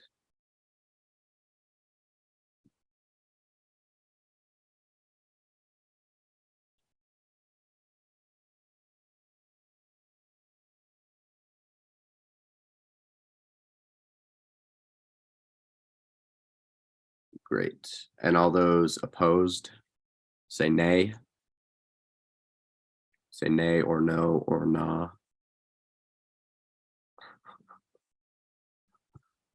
Well, it looks like the ayes have it overwhelmingly. So if the parliamentarian could reflect where it says considered good academic standing and strike average of 2.0.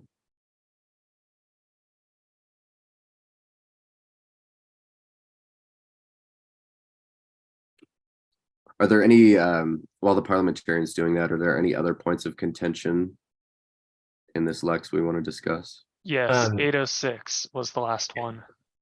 Okay.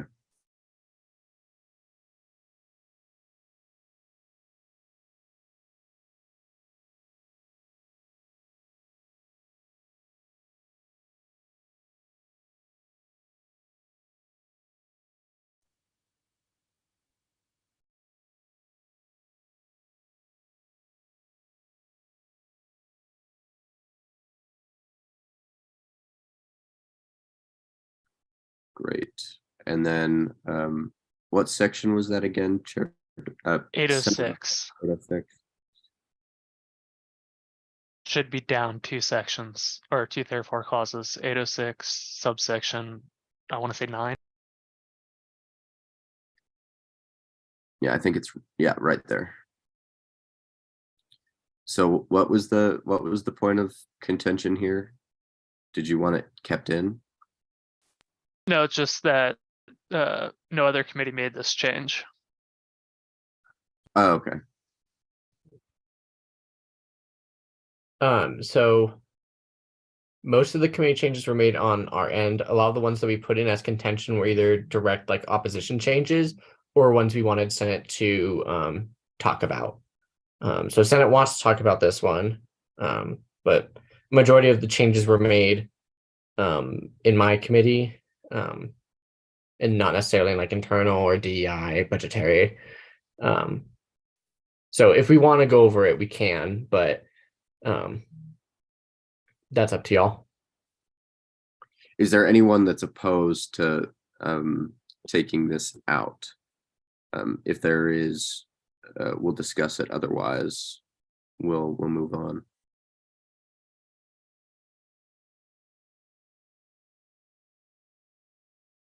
Okay, hearing none. That'll stay amended as is. It won't be included. Okay. And just really quickly, want to reflect that the author wanted to put back in a clause that we removed. And I want to honor that change unless we want to vote on that. But I think most of us have an understanding on why that was there. That was the affirmation one. Senator Doyle, what section was that one? It was like the second one, I think. What are we talking about? The affirmation, the truth affirmation, I think that's what it was. Yes. Yeah, that was like the second clause. That was the second therefore clause.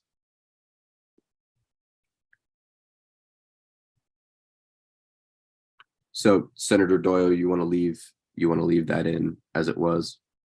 I would like to re-include the affirmation therefore clause. You just passed it. It's 108.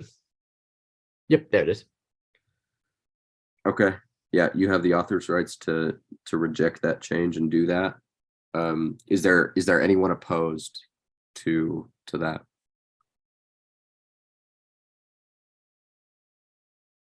Okay, seeing none, it will be included.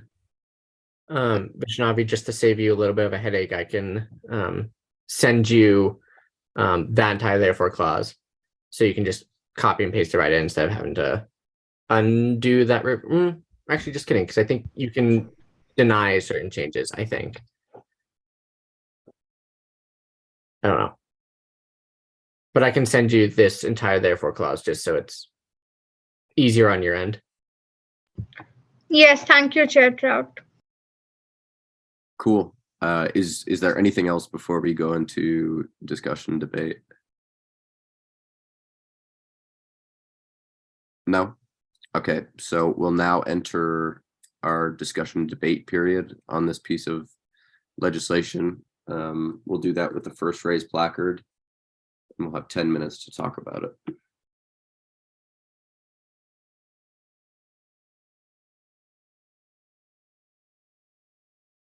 Yeah, Senator Dinson. I mean, it looks like we're all pretty in accordance with this. I guess if there's no other contention, if anyone has anything else they want to say, but I would like to make the motion to previous question. Second. Okay. So all those in favor of exiting the discussion debate period and then going into a voting period, say aye. Aye. Aye. All those opposed? Abstentions? Okay, this passes unanimously. Now we are voting on this piece of legislation.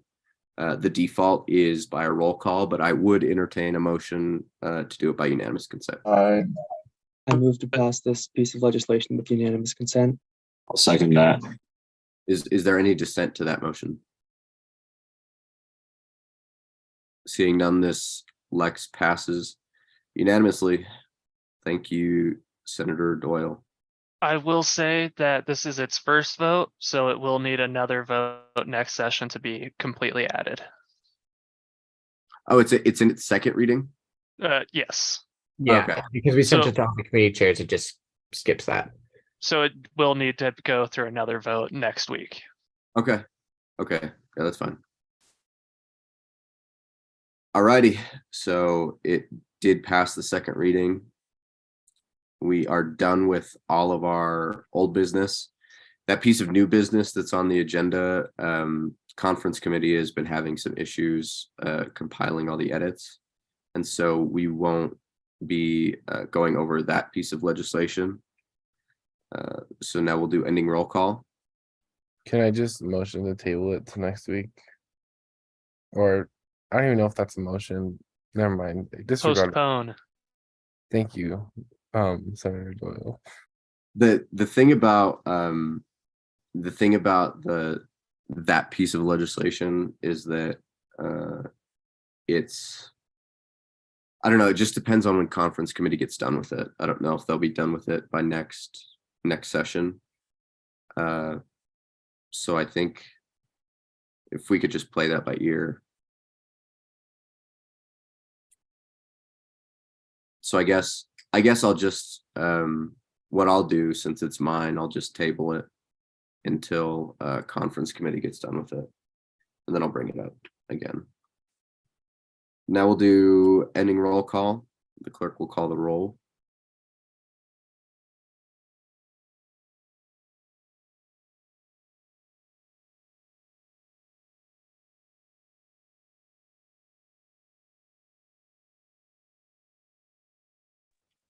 There is no clerk. It is just me.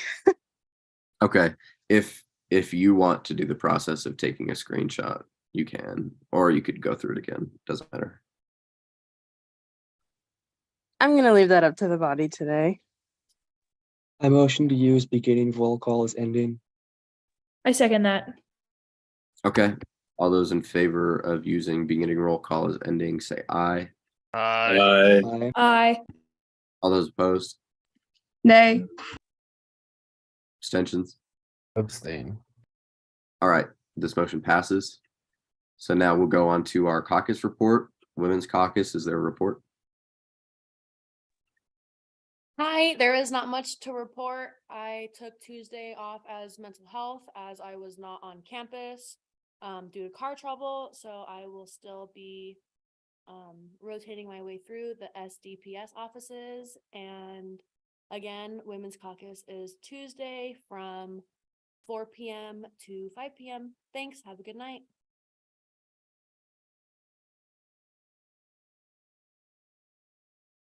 Great. Committee reports, internal.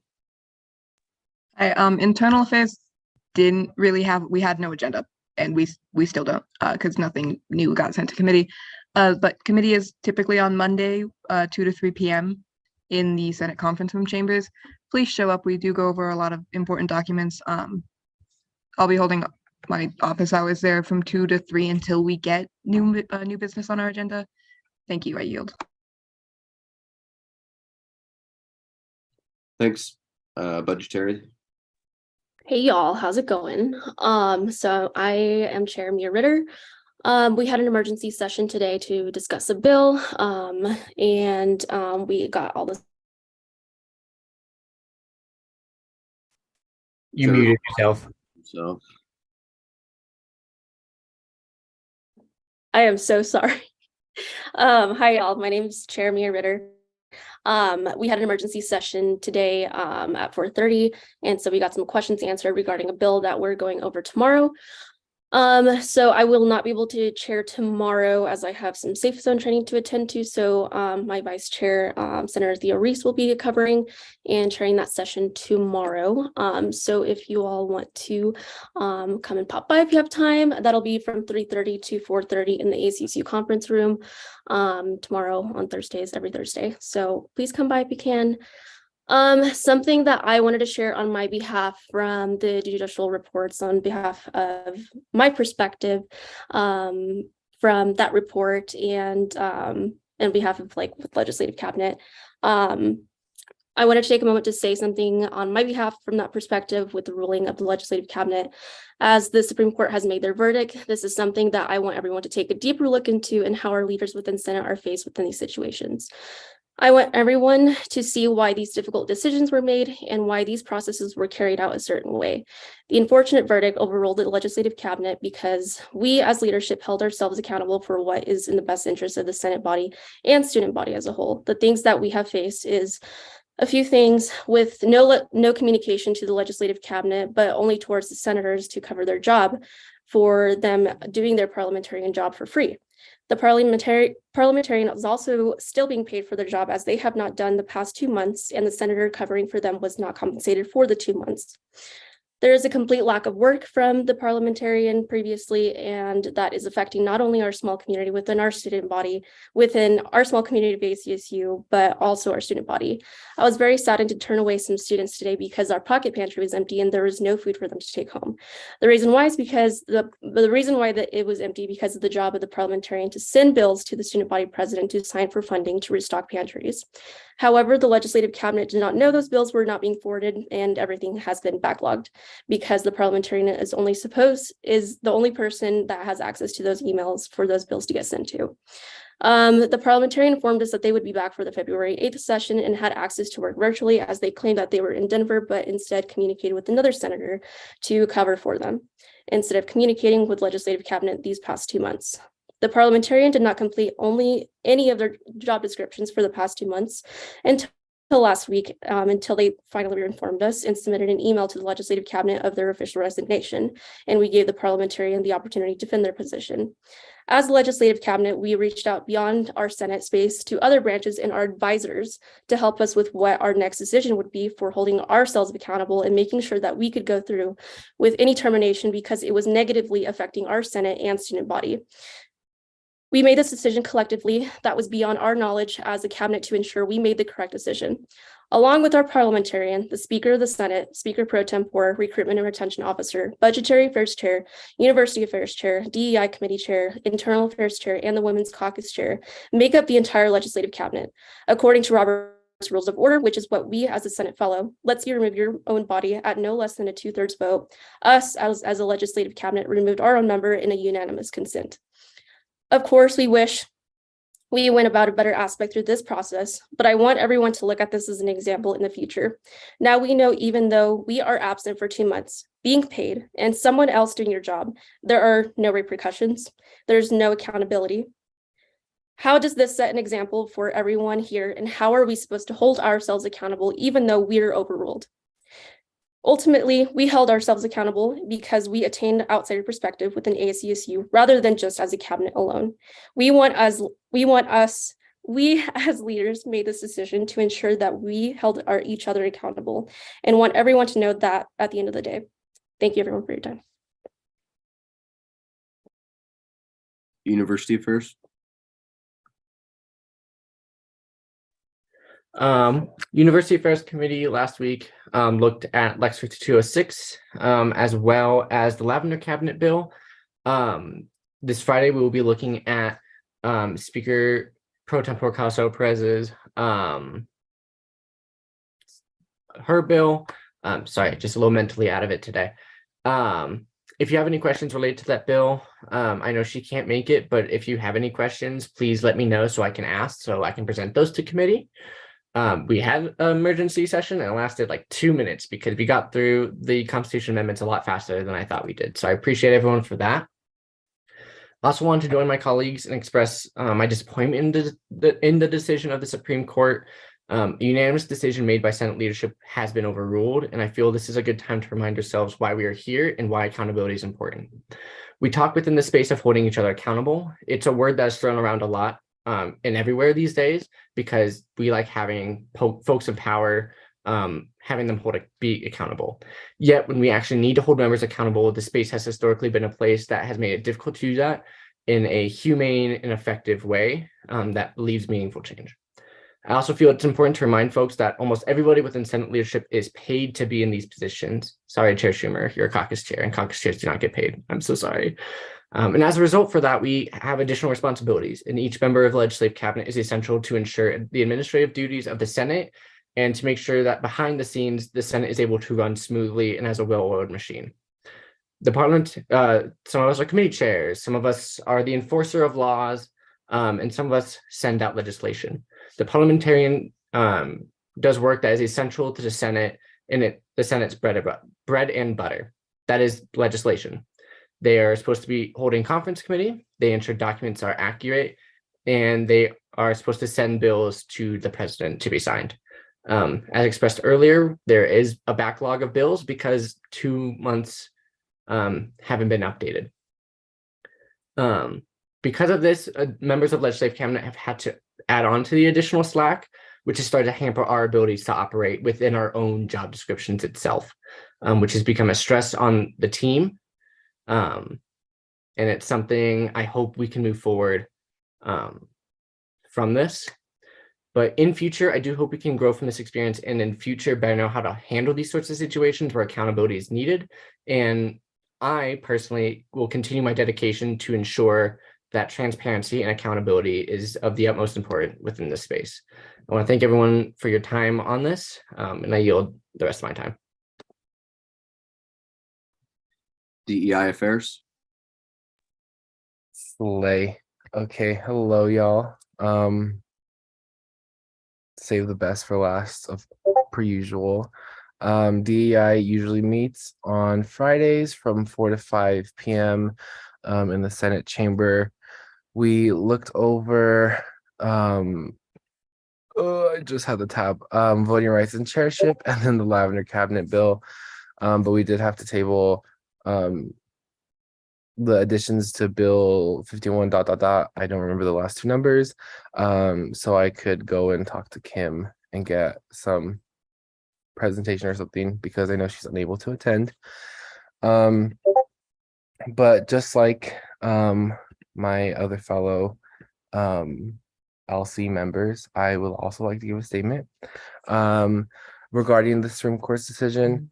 While I won't argue the verdict, I would like us all to reflect on it.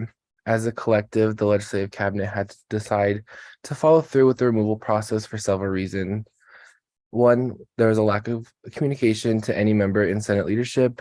Two, not following through with job descriptions. Three, the majority of the role of the parliamentarian could have been a remote position. However, it was treated otherwise. We are all held to the utmost accountability aspect, as we are all representatives of the student body. And then this includes like bills, ledgers, resolutions, stuff like that. And that are still being backlogged, as Chair Ritter and Chair Trout has said, from failure to complete duties. As of recently, the legislative cabinet has been rushing for the past couple of weeks to complete these duties of the parliamentarian, and pending the decision of the Supreme Court opinion. Things outside of our job descriptions that kind of hinder some of our abilities to do stuff, and to make sure we have Senate every Wednesday. We didn't come to this decision lightly. We tried our best to remain in contact with the parliamentarian. Within the process, we began discussions on if removal was right, if it was the right move. And then when they had initially resigned before the court opinion, we offered a re-election for them to go under and redo that. And that would be under the Senate body's discretion through a confidence vote. This was to not like put a harsh verdict on the removal thing. And so they could basically plead their case. And then the senator, out of the kindness of their heart, Senator Abu Nabi, had been acting parliamentarian since last Senate session in fall, all the way up until the February 8th Senate session. Although I won't disregard the Supreme Court's decision, I would like us all to reflect on if this is how we hold people accountable and if we are to excuse the actions of a person not fulfilling their job description. Thank you. I yield. We'll go into legislative officer reports. We'll start with Officer Bukhari.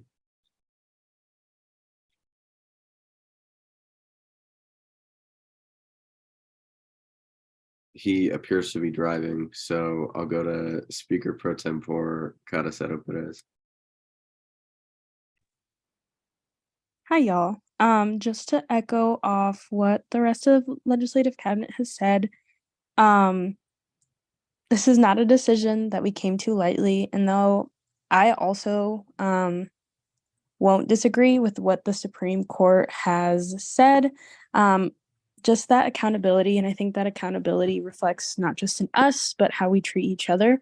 So kind of staying on that track, but not staying on that track. I'm currently working on some guidelines for the Slack. So if anyone has any thoughts that they want to bring forth, there's not anything in the Constitution about our form of communication, and I think that's something that has been heavily abused with conversations going past 10, 11 o'clock at night. People have jobs. You're welcome to have those conversations outside of a group forum. So that's one of the things that I'm working on, and just accountability and not just us, because I would also hope that you all as senators and associates and also just my peers in legislative cabinet would also hold me accountable. So although I am disappointed, I'm not going to fight with the Supreme Court, but that is the opinion that I hold. And with that, Mr. Speaker, I yield. Officer Bukhari, are you available?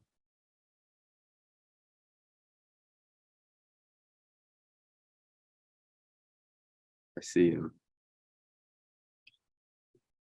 You know, you're driving. I don't want you to do anything that's Hello? unsafe. Hello? Sorry. Oh, Hello? okay. No, Are no, you- I'm here. I'm here. I'm here. My bad. My bad. Do you have a report or no? I do not, but thanks for having me.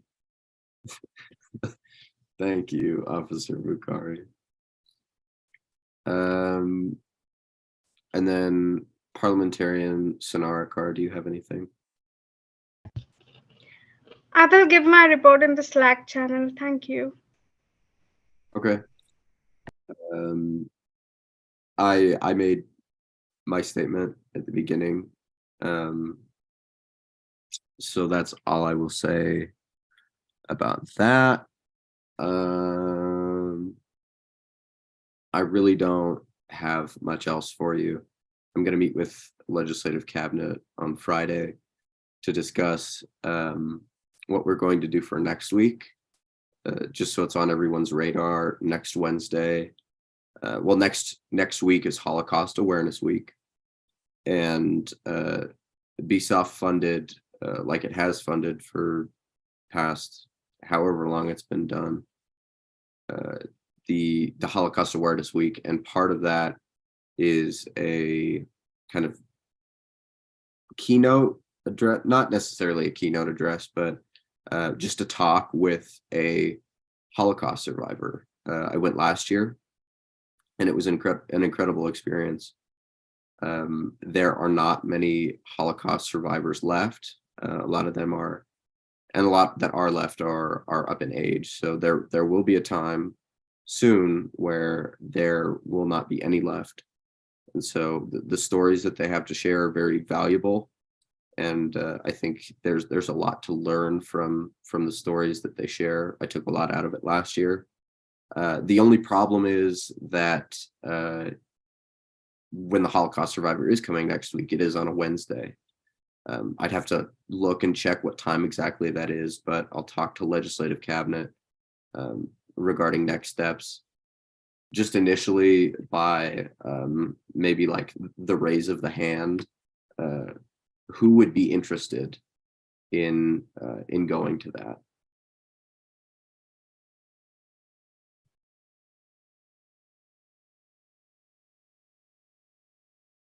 I'll give you all a sec. Sorry, can you repeat that question? Who would be interested in going to hear the Holocaust survivor speak?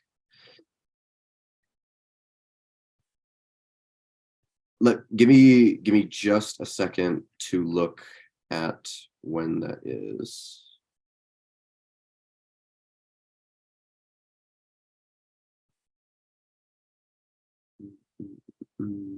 Okay, so it's in the LSC. Okay, it's in the LSC next Wednesday at 7:00 p.m. So yeah, I guess legislative cabinet will discuss it, but it does look like there's some solid interest in it. I won't take up any more of your time than that. That is my report. Mr. Speaker, I do have an additional announcement. Okay. In light of recent sessions having heavy controversy and the criticism that legislative cabinet has received for not acting quickly on the methods of communication that we use, the Slack channel will be closed. The Interbranch General Slack channel will be closed 30 minutes after we adjourn. And Senator Sodi, to answer your question, it would interfere with the session. We'd have to adjust around that since it does start at 7. That's something legislative cabinet can discuss a little bit more in detail. I don't want to hash that out now. But yeah, just to put it on your radar. And then we'll move into Senator and Associate Senator reports. If you could just raise your hand for those, if you do have a report. Senator Barbone, did you have Associate Barbone? Did you have no? Okay. So Senator Dinson, and then Chair Trout. Yes, hi y'all. So as you know, me and Morgan Ray are, since Senator Ray are on the elections committee. In the Slack race, our elections manager recently sent out a bill that we've been working on that made minor changes to the elections code. It is in a very rough draft state right now. There's a lot of formatting and actually writing out things of what needs to be done, but we just want to get in front of people, and because we are in a race against time to get that out. Now with this updated change to the Constitution, 2 weeks before spring break. So we're hoping to get as many endorsements on that as possible. If you have any questions about that, please come talk to me, Morgan Wright, or Grace. We'll be more than willing to answer any questions we have. And hopefully we'll be able to get a pretty fleshed out document here in front of you guys within the next week or so. Thanks, Chair Trout. Hi, y'all. Just want to remind y'all that we still have a whole bunch of goodies in the ASCSU conference room. Little like care packages to give out to homeless individuals or anyone else who may need that assistance. There's still 2 or 3 boxes in the conference room. I will definitely like send a picture when I'm next in the conference room, but who knows when that's going to be due to this weather. I also wanted to announce or talk a little bit about events at the UCA. I did that a lot this last semester. Haven't been doing it that much this semester. But the theater department is going to be performing The Normal Heart by Larry Kramer. I could be pronounced that wrong. A lot of the days are sold out for the rest of February, but March 2nd, 3rd, 4th, and 5th are still open. I believe it's the story based off of like the beginning of the AIDS epidemic, I believe. I've definitely looked at the thing beforehand and now it's all escaping my mind. There is a content warning that there are adult themes and there are plain conversations about sex and sexuality. Yeah, it's set in the rise of the HIV/AIDS crisis that started in New York in the early 1980s and just going through that. So I'd highly encourage folks to check that out if they're interested. Since you are all CSU students, tickets are free. So why not go and watch an incredible show that has a real impactful meaning behind it. So that's all I have for tonight. Have a good night, y'all. Thank you for adjusting to the times. It's like -5 degrees right now. So I appreciate y'all deciding to stay home. For the folks who did decide to stay home. And that's all I have for tonight. I yield. Thanks, Chair Ritter. Hey, something super quick I wanted to share was we got a bunch of these little quarter zips today, and it has the ASCSU emblem. So they have that at the front desk that I let everyone know. So go and get your quarter zips. They're really comfy. So yeah, I just want to put that on y'all's radar so y'all can go race for that tomorrow. You can get it from the front desk. That's what I yield. Thank you, Chair Ritter. There is that comment in the chat, but we will not be doing the fight song. We will be adjourning. I will say Hey, I want to do the fight song. This is okay. Rob. Rob is on Ben's account. That's funny. Here's the concession I'll make. I don't know how to play the fight song on the piano, but I can learn it. What I'll offer you is that there's a Steinway outside of the ASCSU office. So next week, if there's interest, we'll do we'll do the fight song all together at the piano. So thanks everybody. Have a great night and stay warm. Bye, y'all. Have a good night. The Slack channel will be closing. The Slack channel will be closing at 9:43. Have a great night, everyone. We'll see you.